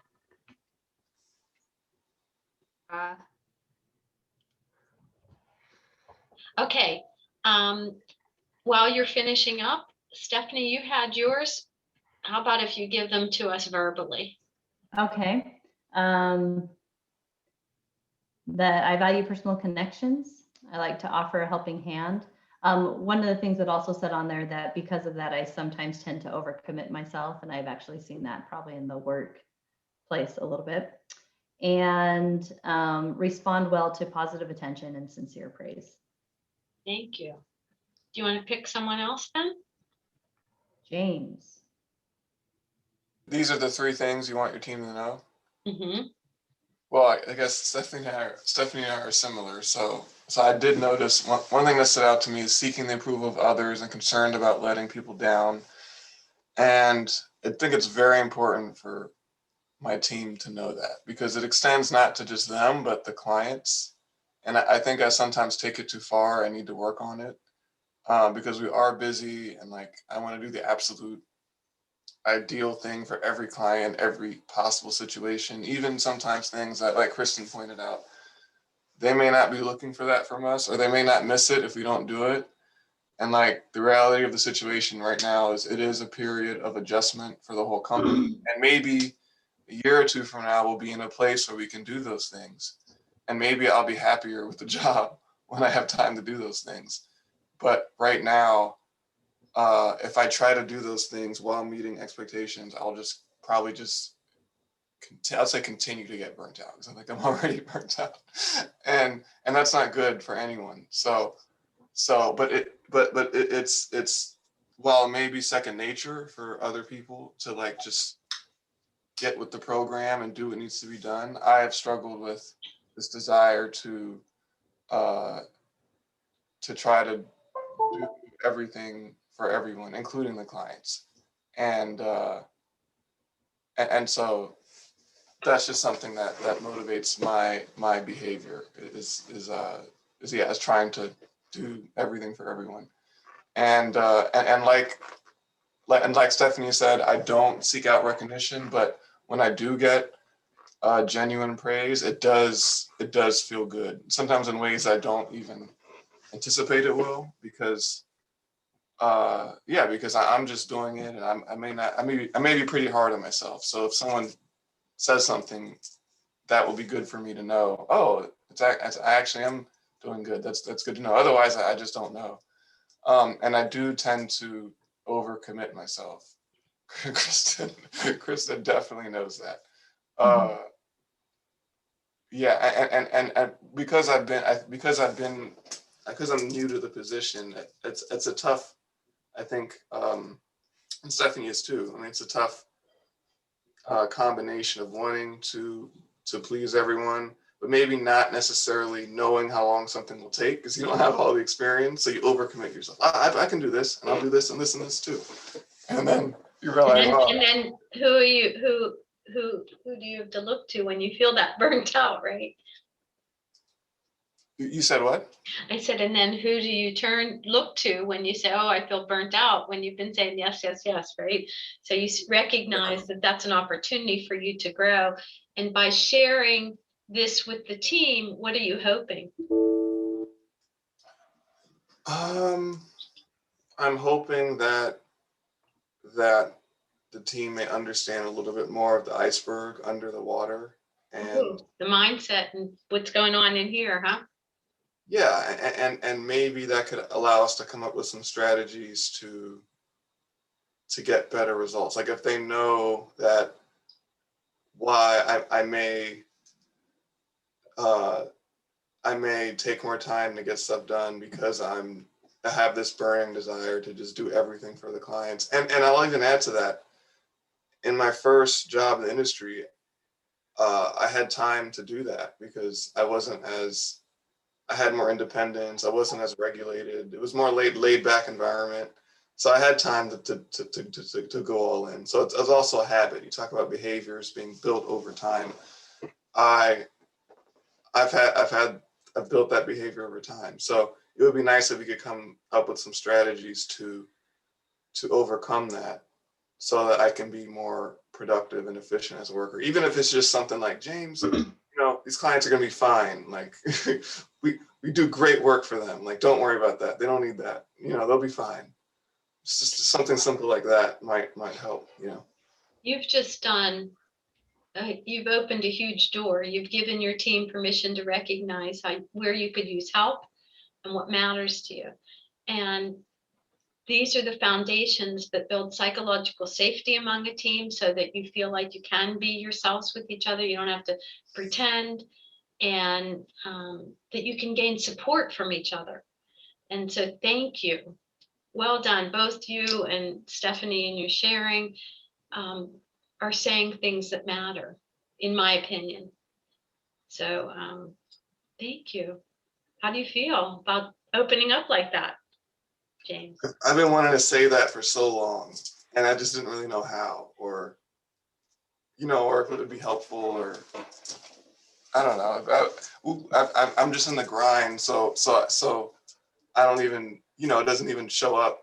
It doesn't even occur to me, oh, like, you should just say this, even though normally I feel like I'm a pretty open person. It's just, I'm in the grind. So I always have something else to say about work, and that just takes priority. And I just never got around to, I didn't know how we could talk about how we work together versus the work itself, if that makes sense. So I just didn't know what to do about it. Now I feel like I've really got that off my chest.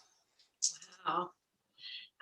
Do you see how, and we don't have to solve it all today. Today, our only goal is to develop some common language, some colors that have meaning in the DISC behavior thing, to understand there's our mindset underneath, our behaviors that show, and the outcome that we're trying to get to. And that our behaviors can help or hinder us based on what's going on inside our brains, our mindset, and to support each other for better teamwork. And giving Christian and Chandler, remember I said DISC gives a team a common language. James just said, I didn't know how to bring this up. And so this gives you a lens to say, here's what's going on. I need some help here. So well done, both of you. Who wants to go next? I can go. Thank you. Okay, so I wrote, it was hard for me to kind of pick out bits and pieces because I feel like some of the things about me are obvious, and then I was trying to maybe pick out things that weren't so obvious. So I'll just read what I wrote, but then maybe add a little more. So I said, I tend to be cautious, so I take time to examine the facts carefully before making decisions. I appreciate clearly defined expectations, and I perform in a steady and predictable manner. And then I tend to double and triple check my work. However, I may occasionally get bogged down with the specifics. So I think some of those about me are a little obvious. One line here that resonated with me was accuracy and precision tend to be important to you, and you may even strive for perfection to avoid any chance of being criticized. It's not, I am very open to taking constructive criticism. I don't see that as a problem for me. I grew up playing team sports and, have different places in my life where I've had to, learn to adapt and work on teams and things like that. But also, I just have a very innate feeling of wanting to be prepared. So I always want to be as prepared as possible so that if anyone asks me a question, I can provide them an answer, because I'm not great on my feet. I'm not great of thinking at it in the moment and coming up with a great answer then. And so if you give me 10 minutes to kind of take in what you asked me, if it's kind of a complex question, then I can come back and probably give a better answer.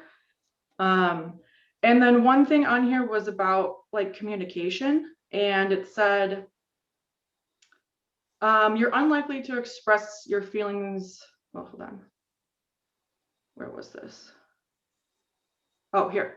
It says you're unlikely to express your feelings around those you don't know well. In fact, you're probably uncomfortable when others express their emotions or share too much personal information. I didn't really agree with that. It doesn't make me uncomfortable. It's more so I just don't always feel prepared to share back. Same thing where like it takes me a while to like think about what I want to say.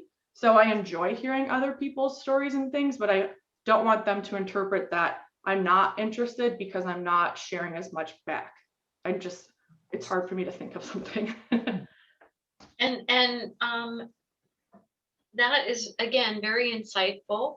And for example, as you think about what you want to take away from this to help you be better on the team and better as a leader and better at work and home, you may want to say, I'm going to practice sharing a little quicker, or thinking of contributing back so people feel like it's a two-way relationship. Or, these could all be, there's tons in these reports that you could always pick. I suggest at the end, pick 3 takeaways that you'll work on improving, and give yourself a period of 1, 2, 3, 6 months to work on that one little thing, and see if it gives you a better result than what and keeps improving and enriching. So you pick what they are, but thank you for, again, being open and a bit vulnerable to share some of these things about what's going on inside, right? But you're getting to know each other better, which makes you a stronger team. Who wants to go next? I'll go next. Okay, thank you. Okay, so 3 that I picked out. It's also interesting. Ray and I are in the same quadrant, and I relate to a lot of the things that she says. The things I picked out were, I guess, and I should say it's also interesting to hear kind of what was written in your report and versus what was written in my report with something similar, Anyways, compared to most people, you may be particularly hard on yourself for being wrong. 2, it's stressful to make decisions when the outcome is unpredictable and you don't have enough information. And 3, you prize working alone and independence, but that doesn't mean that you don't enjoy contributing to a team. So I guess the first one is prizing precision and accuracy, and then when it falls through, which I guess this is partly me showing being hard on myself, but that I feel like it does fall through a lot because we're so busy, and that when it does, that I just really beat myself up, and that part of that is not just beating myself up, but that I feel badly that I've created more work for other people because I didn't do my job correctly.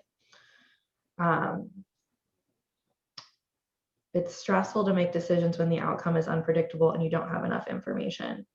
I think that probably pertains more so to Kristen and I working in partnership, that I tend to have difficulty, well, even feedback from the team too, but I tend to have difficulty accepting a new way to do things, not because I'm against it, but because I need time with that decision. And so Kristen especially has a lot of enthusiasm for new ideas, and also has 5 more years of experience in this industry and knows more about how other companies do things, and I only know how we have done it, and also one other bad example of how things have been done. So I tend to kind of go along, but it does feel very stressful, underlying, to not know how things are going to turn out, and not feeling comfortable 100% with the decision, and knowing that we're taking a chance. Number 3 would be, I prize working alone and independence, and we're not all together in an office, but I'm very much am I I don't like mingling. Like small talk isn't something that comes naturally to me, though I think over the past 5 years, I've gotten a lot better at it just from needing to speak with clients and form a connection. That was not something that came natural. Anyways, and so that takes a lot of energy out of me. And so I really do like working from home. I do like being alone and being solo. The situation with the coronavirus and being in a pandemic, like it hasn't really, there have been some negative effects, but overall, I feel like it's positively I mean, it's awful to say, but like just how it has affected me personally of like staying at home, and I have enjoyed that aspect of it. But that doesn't mean that I don't enjoy contributing to a team. So I don't want people to think of me as like antisocial, doesn't want to talk to anyone, or like, you know, if I'm stressed out that, you know, we're calling each other on video phone, that I am conscious of trying to not, you know, just seem annoyed or something like that, that somebody's calling and wants to chat about something. So I guess that's what I want people to know, is that I do enjoy working with everyone here. This is fantastic. Thank you so much. And I'm hearing a theme of some of you or more than one of you are quite hard on yourself. You really care about doing a good job. So what does that tell you is important for you to provide each other?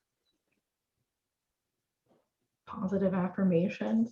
I was gonna say, the word to me is grace, like giving people a little leeway to, because we already know everyone's hard enough on themselves when a mistake is made, that, you know, let them know it's okay. Yeah. As a matter of fact, what if I told you that the entry ticket to the next level of greatness was only based on your willingness to make mistakes here and there? Hopefully they won't be fatal flaws that put you out of business or anything like that. But you will not get to your next level of greatness unless you ease up on yourself and allow yourself to say, okay, I made a mistake, or okay, this is good enough to go. It's not, I don't have everything I need. It's not perfect. But at this phase of our business, we need to go live with it, or go forward with it, or present it to the client. That is part of the journey. Very, very interesting. Kristen, I think you are the only one that hasn't gone yet. You struggled a little bit at the beginning, and now here you are. So what are you bringing that you want your teammates to know about you? Yeah, I feel like I just kind of picked 3 that I didn't think sounded awful. Not necessarily what fits me the best. There's just the way it's written is very, at least I'm reading it as very strong. There are a couple spots in here that are tilting towards the positive. Well, in your lens, remember the picture of the rabbit and the duck and da da da. Right now, how you're reading it today, right? Right, but I mean, it's not necessarily untrue either. I think that's what is hard, right? We kind of read it as like a little tough, but it's also That's true how I felt about the DISC assessment. What did you say, Chandler? Oh, I was just saying that is the exact feeling that I had when reading through the prior DISC assessment, is that I felt like the things were true, but that the lens was like not positive. Okay. And that's why I think it's really important that it's done with a skilled coach or facilitator that can help you through it, so that you walk away seeing that these are strengths, and when they are overused, they can hinder or help you. They can help you or they could hurt you. So it's just selecting when to use them, you know, when to go forth with your full intensity of your strength, and when to just shade back a little bit. And so that is part of the journey. Okay, Kristen, what do you want us to know? It says I have little patience for small talk and I grow restless listening for long periods without the opportunity to speak. I'm quick to write people off that I see as incompetent, and it may be hard to hide my annoyance. When I'm irritated, you know it, and when I get really upset, I have nonverbal signals that do the speaking. I find this interesting because like it doesn't say anything about other aspects of me. It's just all about like I read it as kind of like just the business side of me. And how I handle things. And a lot of it has been impacted by my personal experiences in my career that I feel this way about things. But like what it doesn't say is like when we were back in the office, and Chandler knows this, that I like was constantly interacting with like employees and walking in circles and having conversations and listening to like what everybody thought about everything all the time and trying to digest it and see what I could do about it and how can I make everybody happy and how can I incorporate what everybody wants into the vision. And those are things that I think about all the time as like, you know, yes, I have some extreme goals, but I also am very concerned about like, how can I come up with a plan that like gets everybody what they want, you know, like that's important to me too. And then I always struggle with like, well, we're here and how do I get everybody there? Because there's all this stuff in the middle. I don't know if that made any sense, but It makes a lot of sense to me, and it's something I often hear from like owners that have bills to pay and want to make sure revenue comes in to keep the team going and growth. You wouldn't have started this business if you didn't have a place you wanted to take it. So it's always that balance. So again, see it from that lens that the team would need to appreciate that if you're not driving and looking ahead and keeping your eye there and the business goes backwards or doesn't grow, well, the alternative is not pretty. So these are real important lenses that somebody has to keep their eye on, right? right. Yeah. Something else that it says, although everyone questions their decisions from time to time, you probably do it less often than most people. The D style usually exudes self-confidence that can be infectious and allow other people to feel good about your bold plans. And that they make decisions really quickly. And I think that's something historically that has partnered really well with Chandler. You know, the comments she made earlier about how she's maybe slower to make a decision or be more mindful about it, worrying about making the wrong decision. Like she's helped me so many times just thinking through things, thinking through different aspects, having another perspective. And I've just always been so grateful for her feedback on that. I think that's had a really positive impact over the last 5 years. Fantastic. If I'm reading correctly, it seems like your first blush at looking at this and the lens that you initially are reading is that it picked up your work mode, maybe your work mode more so that you're at remote instead of in person. And so one opportunity you may reflect on this, as everybody is reflecting on what they're learning about themselves and others, is who do you want to show up as, and is there a calibration that you bring more of that other side of you in? For example, and I can relate so easily to what you're saying, because I realized when I was leading my team and I was hard driving and I had so many goals and I'd get so frustrated when they weren't exactly on board with the same goals or wouldn't work at the same pace I would, and my energy seemed boundless. And I realized that my team was not always seeing me as human. They were seeing this like work driving person, and that I needed to bring in what I did on the weekend and when I unplugged and, my picture of my dog. And, even that was small, it humanized me instead of making it seem like I was a robotic work person that no one could, or my team couldn't relate to. So those are the kinds of reflections that this work did for me. And I'm inspiring you to think about, not wholesale major changes, but tiny little tweaks that you want to work on that help you be the leader you want to be, each of you, the leader you want to be, and the best team contributor, so that as a unit, you're unstoppable together because of the value you bring. Yeah, because like what you just said, I don't know if it comes across or not, but like I think that the human side is something I don't actually try to do. I think I do that. At least I try to share things that are going on. I try to be more personable. That's not something I have to force. It doesn't say that in the D, but I'm more of an extroverted social Okay. person. But like I said, everybody has their own thing. I'm only giving some examples, so I'm not using you as an example, but you're getting an objective, distant way that I reflected.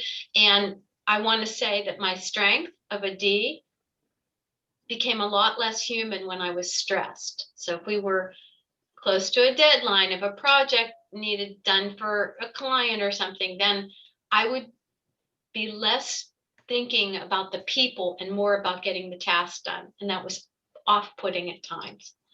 So again, I'm not saying my thing was yours, but we all have this kind of calibration and tweaking that we can do to be better.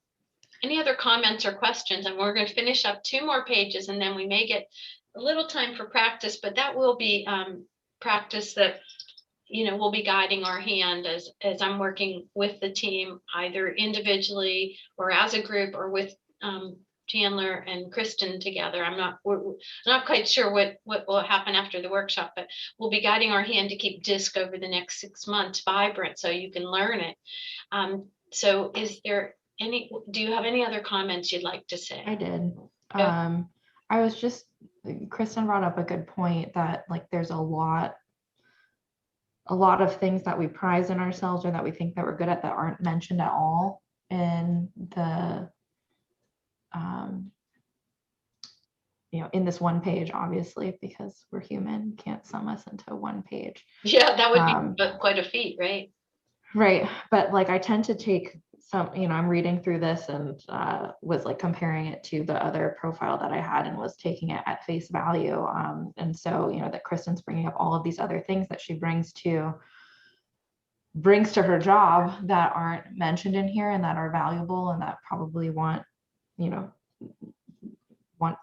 people to know about us. And so then I was just wondering, like, what is it that DISC focuses on? Because like within mine as well, there isn't really anything about like how I work as a team or what I bring to a team or like my strengths when I'm, working on a project, that kind of thing. Like I don't see that I don't know if you all saw that within your assessments as well. I saw that more actually in my other assessment. It was more like, I don't know, work center.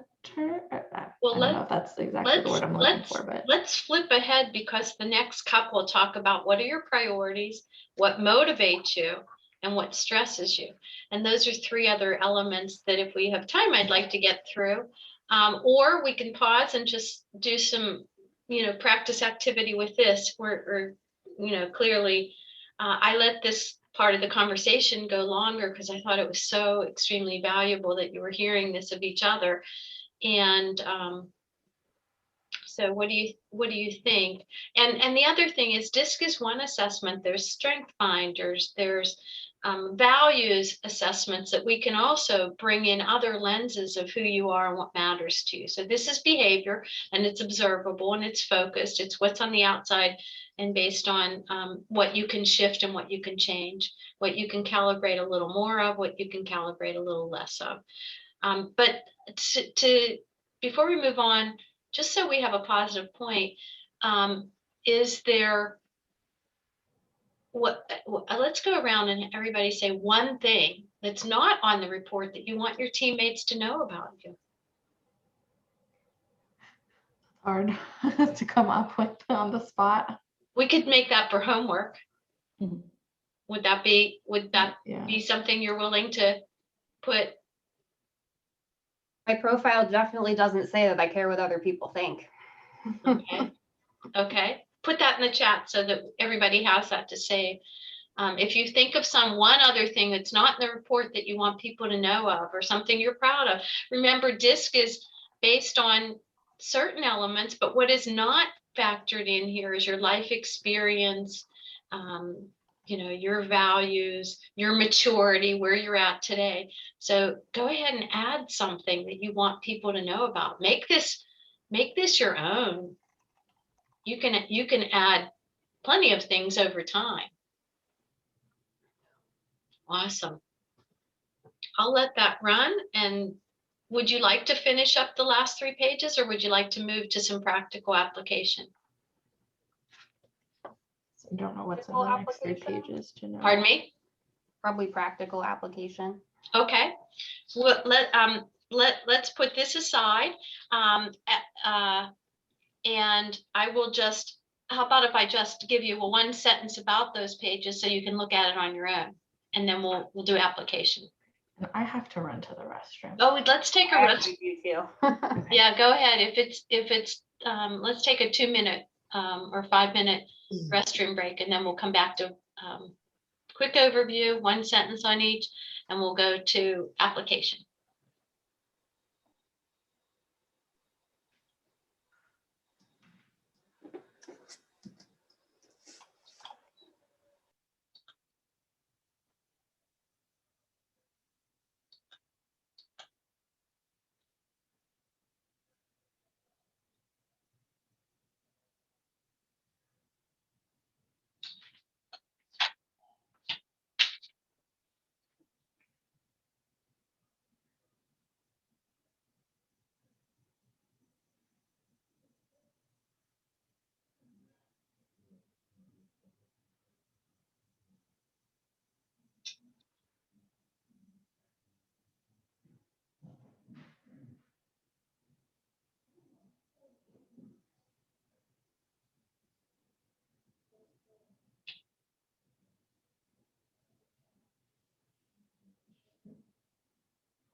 Momentarily freaked out because I came back from the bathroom and realized that my office door was open, which would be normal, except that the new cat is in here and I've kept her separated from the other cat this whole time. And Oh I no! was Is like, oh my gosh, where is she? Is she like out there, like somewhere? I have to go find her.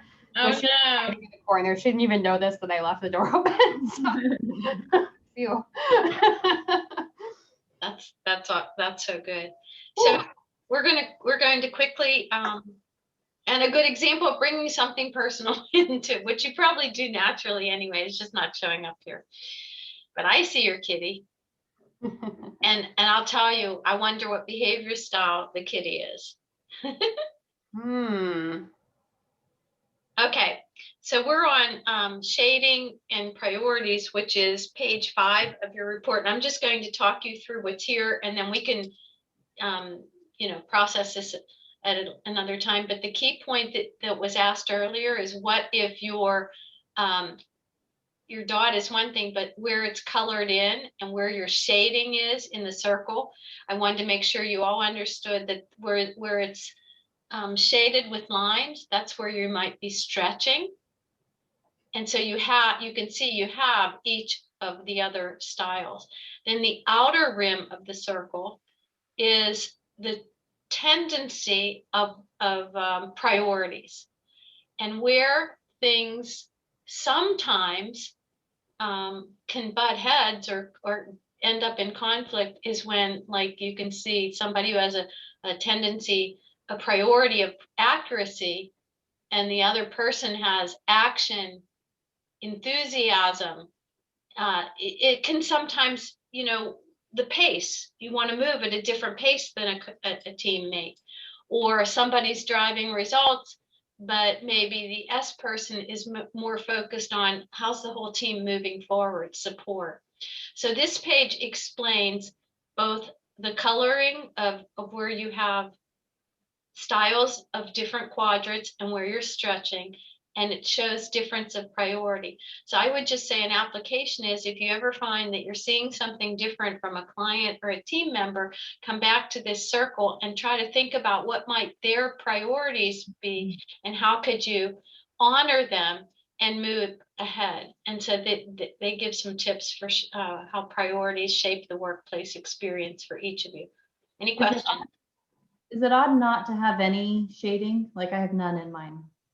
You know, you see people that do and don't.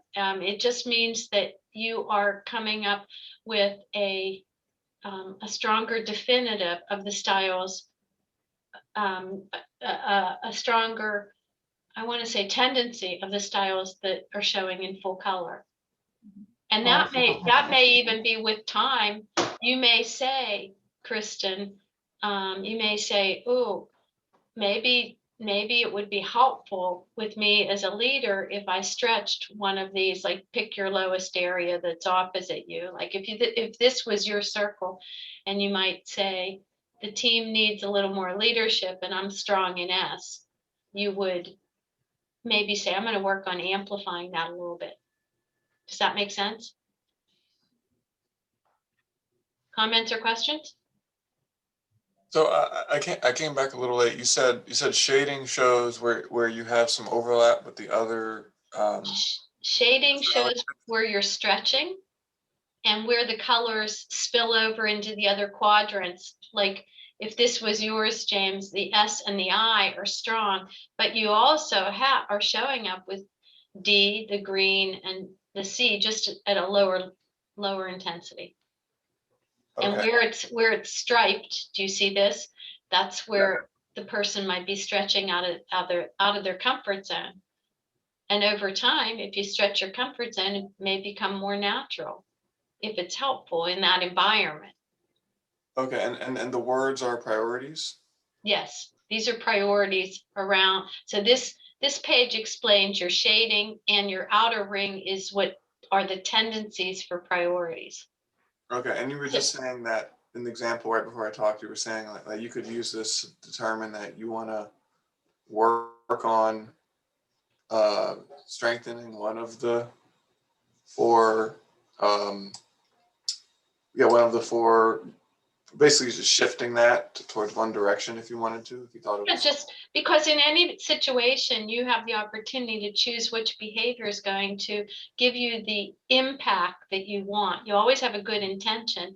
And again, we're talking about small tweaks, not wholesale change of who you are, but just say, you're an S, maybe or if someone's an S, and maybe the team needs someone to step in this situation to be more of a, decisive. Let's do this and see how it comes out. So then you're amplifying the D, even though it might not be your natural. Gotcha. Does that make sense? Yeah. Okay. Any other questions?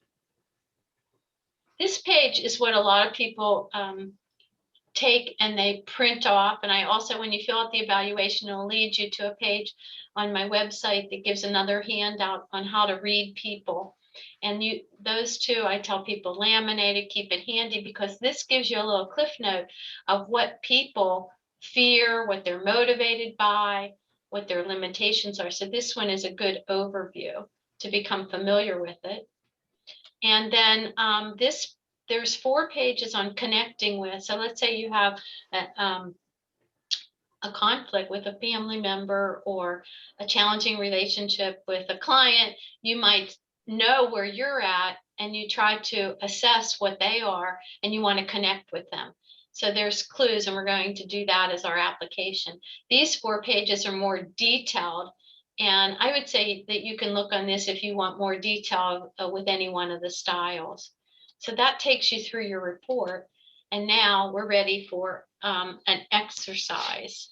And just make a note that motivators and stressors as you get to know each other, and when we come back together, we might pick up on motivators and stressors to talk about that together. So that would be another opportunity.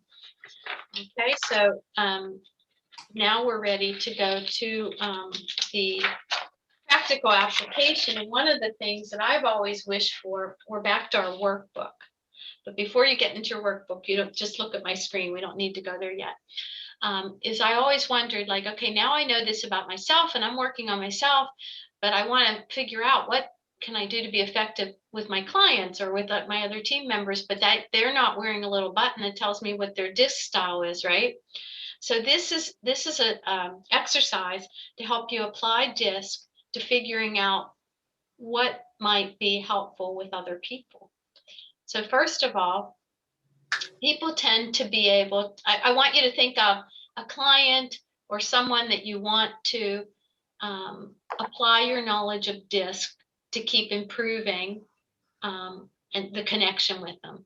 So can everybody get one person in mind? It could be a client, it could be another teammate, it could be a family member. Can you all think of a name? Give me a nod up, a head nod.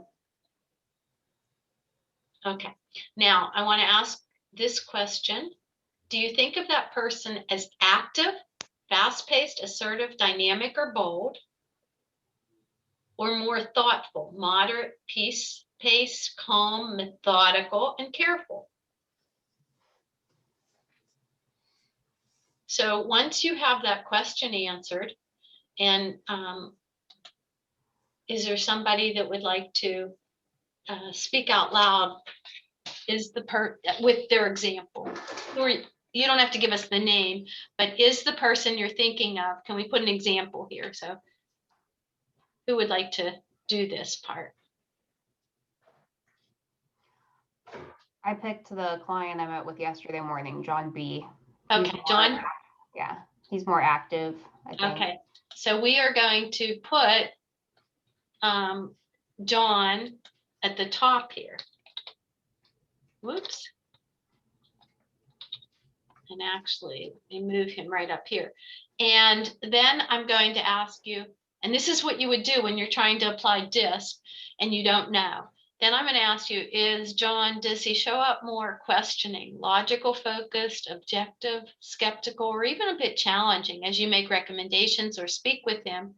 Or is he more accepting, like people focused, very empathizing, receptive, and agreeable?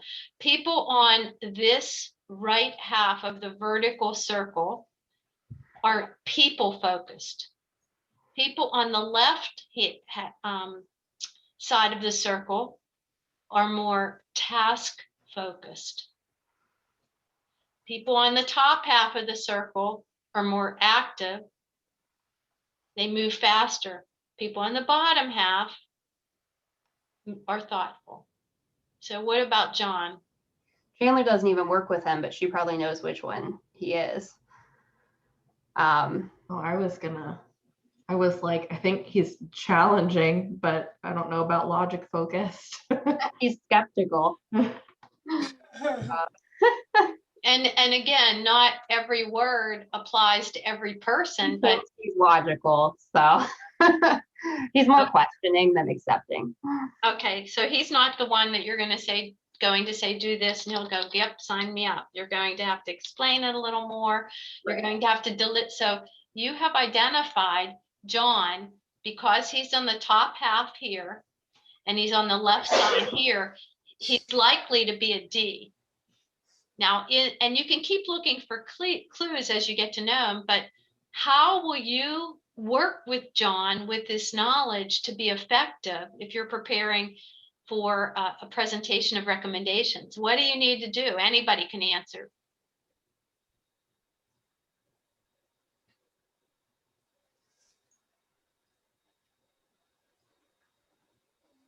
Well, let's go back to our DISC overview and see what a D. Let's go back to that page in our report. I just told you to put it away, but it is my prerogative to change my mind. Okay, let's see what a D. What is John motivated by? Page 4 of your report. Does. Pardon me? Success. It says. Success. Okay. So when you speak to him, you're going to paint a picture of how this can, how you envision it could work out for him. You're going to talk in terms of success. What is he fearful of? Potentially. We don't know this for sure, but we're taking our best guess. Loss of control. Loss of control. How are you going to reassure him that with this move, he will still have control?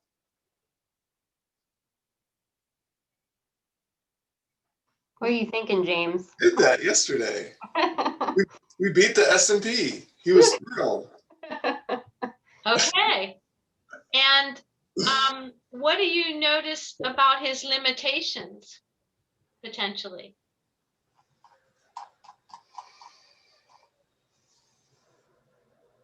If his strength overused may show up as what? As a weakness. And under limitations, what does it give you as a clue that may or may not be true? You always have to realize that his life experience and his maturity and how he was brought up may not make him fit in a neat box. But when you don't know in the absence, these are some considerations. So what could potential limitations of John be? Especially if he gets stressed about the market or whatever. He may be impatient. Pardon me? He may be impatient. He may be impatient. He may be a little quick with you, right? He may not be chit-chatty. And if you're an S, how would that feel, James? Like as something, did I do something wrong? Yeah. And what would you need your team or someone or yourself to remind yourself? Of the iceberg under the water, and the situation forming his behavior. So it's not necessarily me. And it's usually not you, because most people are so stuck in their heads, right? Yes. Their own heads. So yeah. Okay. What do you think of the people reading? Go back to your workbook. The questions are there. You could make copies of this when you're preparing for a client. What do you think of that? Is this helpful? I think this is very helpful because we've talked several times about how busy we are, and there can be a temptation to just, as you mentioned in other cases, let's just move forward with this. We don't have time to do something like we don't have time to do this before a meeting. We're already preparing all the other stuff.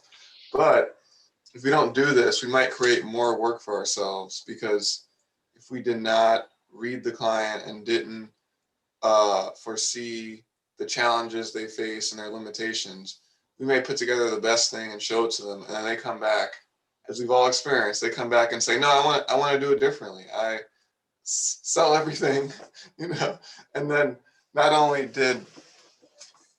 could we have saved the time of having, then there's more time. We thought we were saving time, but now we're investing extra time to help them work through this, because we didn't calm all their fears the first time around. So we may shortcut some of that, and we may pick up on different clues. Maybe we think John's a D, but he comes in and he's really showing up in an analytical mindset, and then we go, oh, okay, I need to switch gears. I'm picking up on the need for detail or something like that. So then we can shift gears. We're not stuck with what we guessed, but this gives us a starting place. So this is the people reading exercise, and the questions are on page 10 of your workbook. The other tool in your workbook is a cheat sheet with even what phrases to use. Let's look at page 11.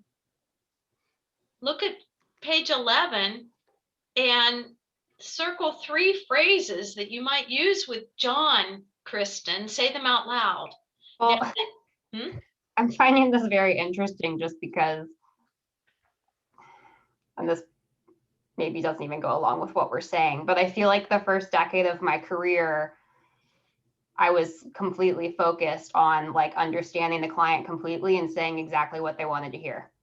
and my client retention was like 100% for a very, very, very, very, very long time. And I don't care about that as much as I used to. So it's not that like, and this is good and you want to use it where it's appropriate, but I've also learned that like, you don't always want to give them exactly what they want all the time either. You know? Yeah, it is that balance, right? But we're talking, you can still deliver what you think is best and you can pick up some of these things. This will give you an opportunity to be the first in the market, or here's the bottom line results we anticipate, or you have to put in your language, let's make this happen.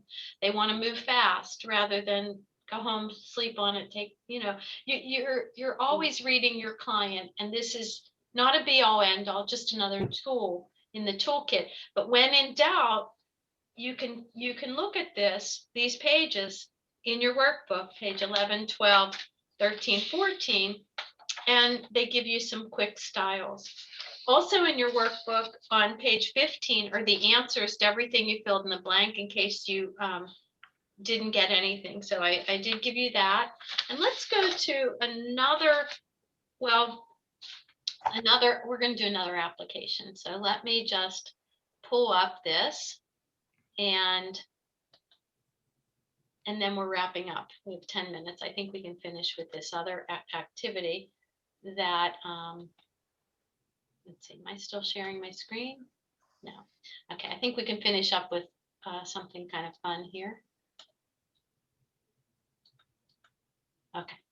I am going to show you a public figure, and I would like you to look at page 4 in your report, the overview cheat sheet, or page 7, excuse me, page 7 in your report. And I want you to guess what style these public figures might be. Okay, see what you can pick up.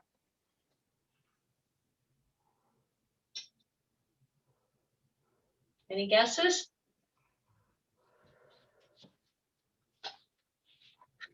I would say D.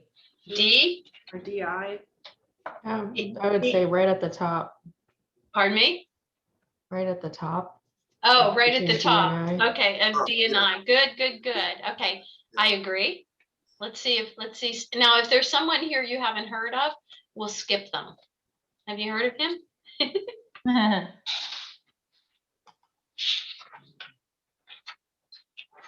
What do you think? Maybe more S and I. Yeah. Okay. Yeah. Say What was the guess? SI. Any other guesses? I'd say like ID. And I peg Bill as an I, so there's no right or wrong answer because we don't have their DISC report. But what I notice about him is especially how engaging and great he is in front of a large crowd and people. So I had Donald Trump as a D, but I can see where you see some I. What about this person?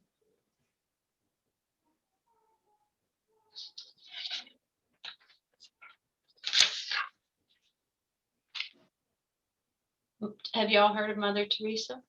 Yeah. What do you think? S.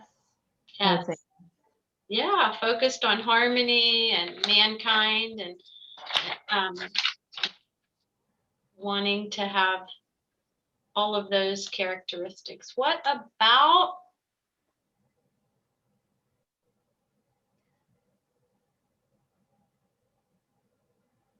A C. a C? Good, you're getting this. Let's see here. I. S. I have her as an S. Again, we don't have their report, but you can think of things that I think of Princess Diana, her humanitarian, and the People's Princess. So I put S.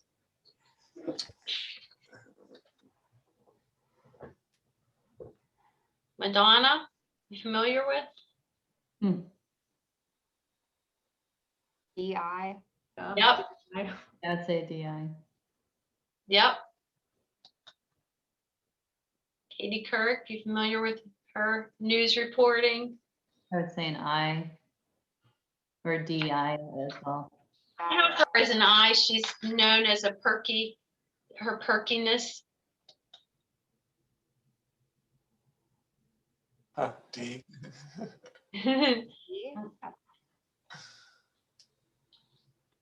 I've heard of Queen Elizabeth, analytical and detailed, wants everything to be precisely right. A lot of that comes from the monarch. I put her as a C.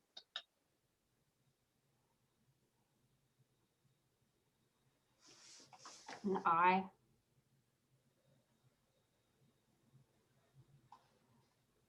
I. I put her at the top also. Yeah, I'm with you. So as you start thinking about people, remember that it takes all types.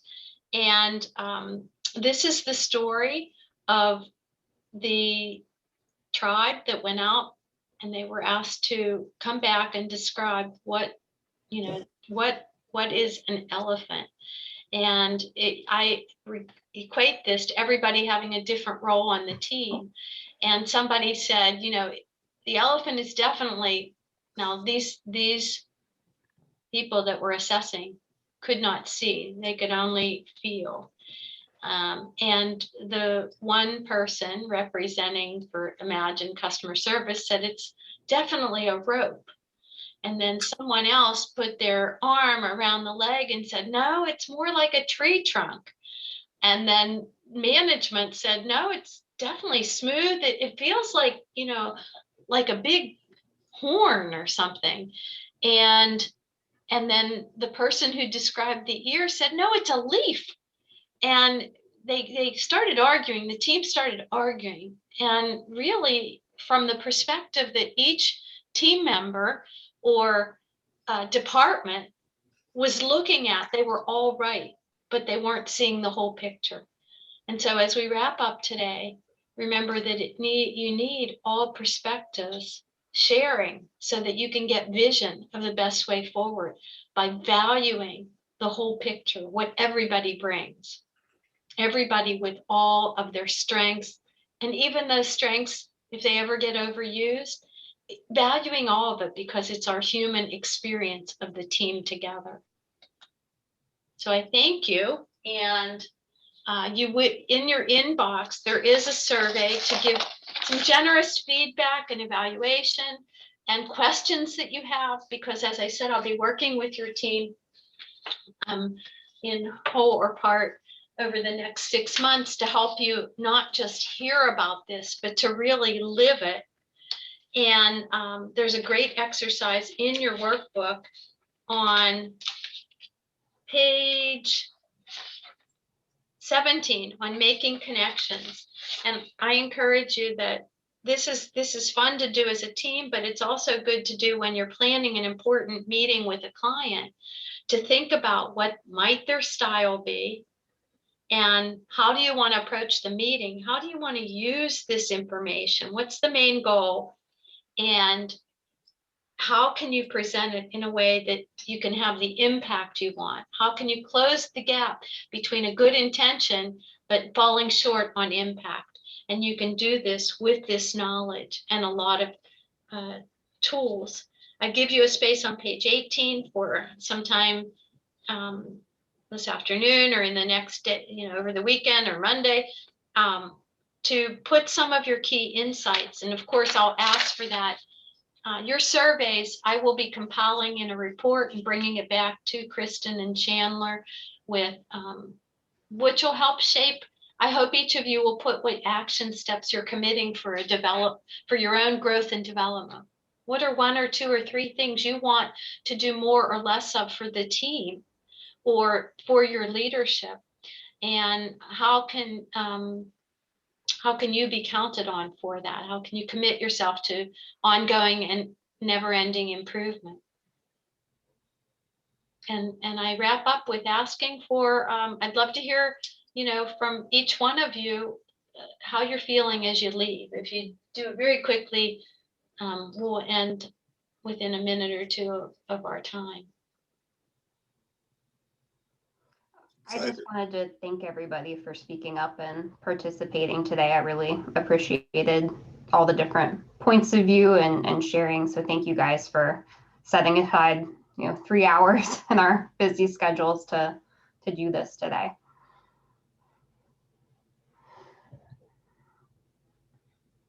You want to call on someone? Oh, how we feel? I'm excited to apply this to myself and relationships with everyone else here and clients and people in my personal life. Everyone. You got like the little cliff notes of how to, sort of study some behaviors that you're observing in yourself and others. Thank you, James. Who else?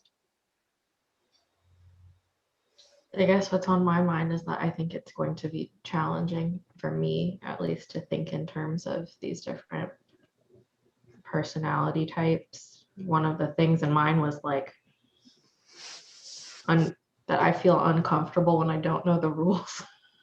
And so like when I in kind of using this other system way to think about things, especially in terms of other people's behavior, like that sounds challenging to me. Mm-hmm. And although this is sort of a simple, with 4 quadrants and some tendencies, it's simple to look at it. It is challenging to really think about it and take tiny little action steps to put it to use. So don't try to swallow the whole thing at one time. Just take one little thing that you say, okay, I'm going to practice this, and I think I'll see if this is helpful. And it's learning and growing. I'm really interested in going through and reading how I interact with the different styles of everyone else to see, what I can recognize, where I can see improvements, and just what to be aware of. And this gives a language too, Stephanie, that while everybody has good intentions, you can't be thinking along what everyone else's needs to the intensity. They're thinking of their own needs. So give each other, like you said, grace and permission to say, hey, I need a little more kindness today. I've had a rough day. To be able to say, I'm looking to ask for what you need, or to be able to talk about it so that becomes part of the improvement of the team getting to the next level. Ray?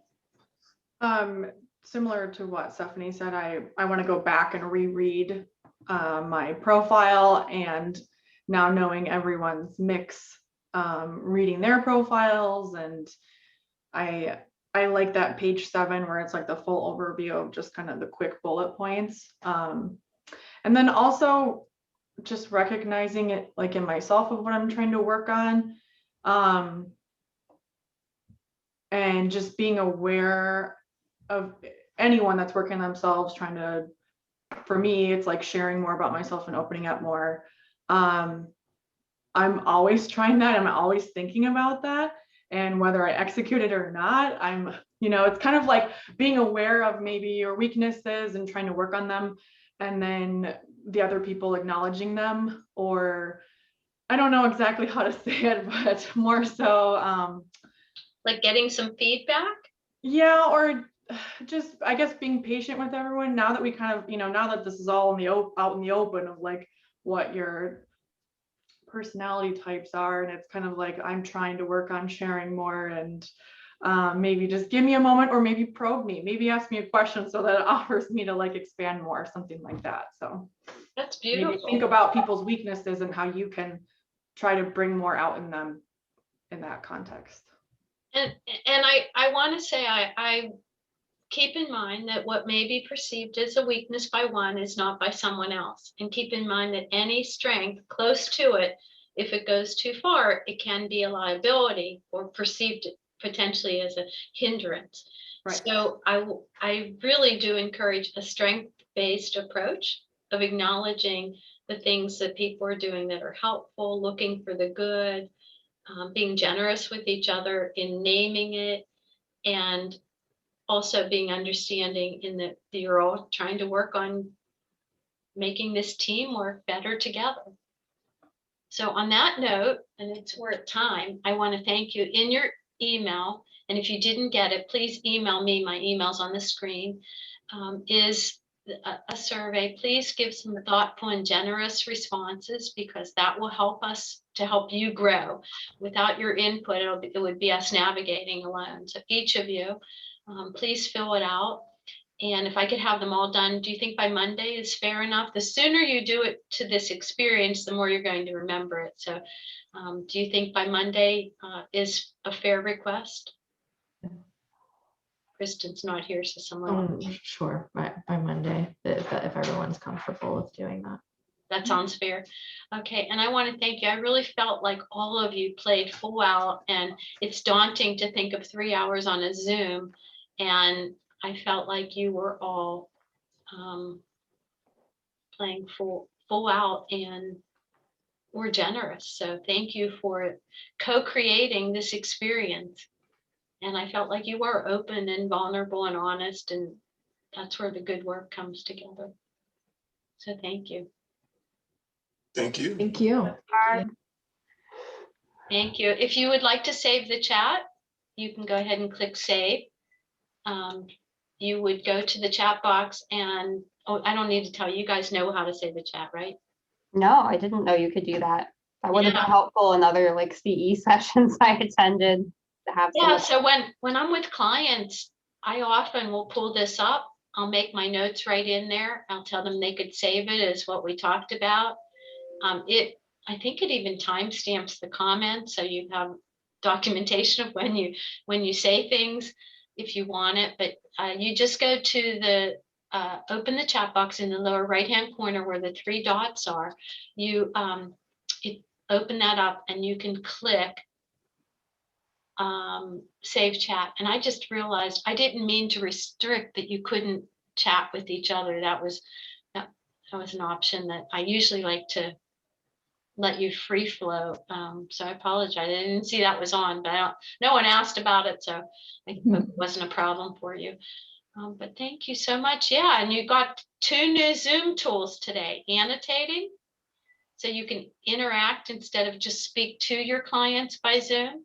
You can have them mark what's most important. Remember that.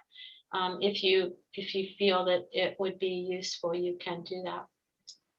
So we'll look forward. Let's see, Kristen and Chandler, do we have our next meeting on the books? I can't remember. I think we put it on, didn't we? Oh, we did. A debrief? That's Yeah, for all. I thought I saw it on the calendar. You have it? Okay. I think it's in 2 weeks. So we'll meet and then we'll set up our coaching schedule. But thank you, everybody. Have a super fun weekend too. Take some time off. Bye. Bye. Thank you. Bye. Bye. Everybody get the chat that wanted to. I'll wait till you're gone and I will stop share and I will end.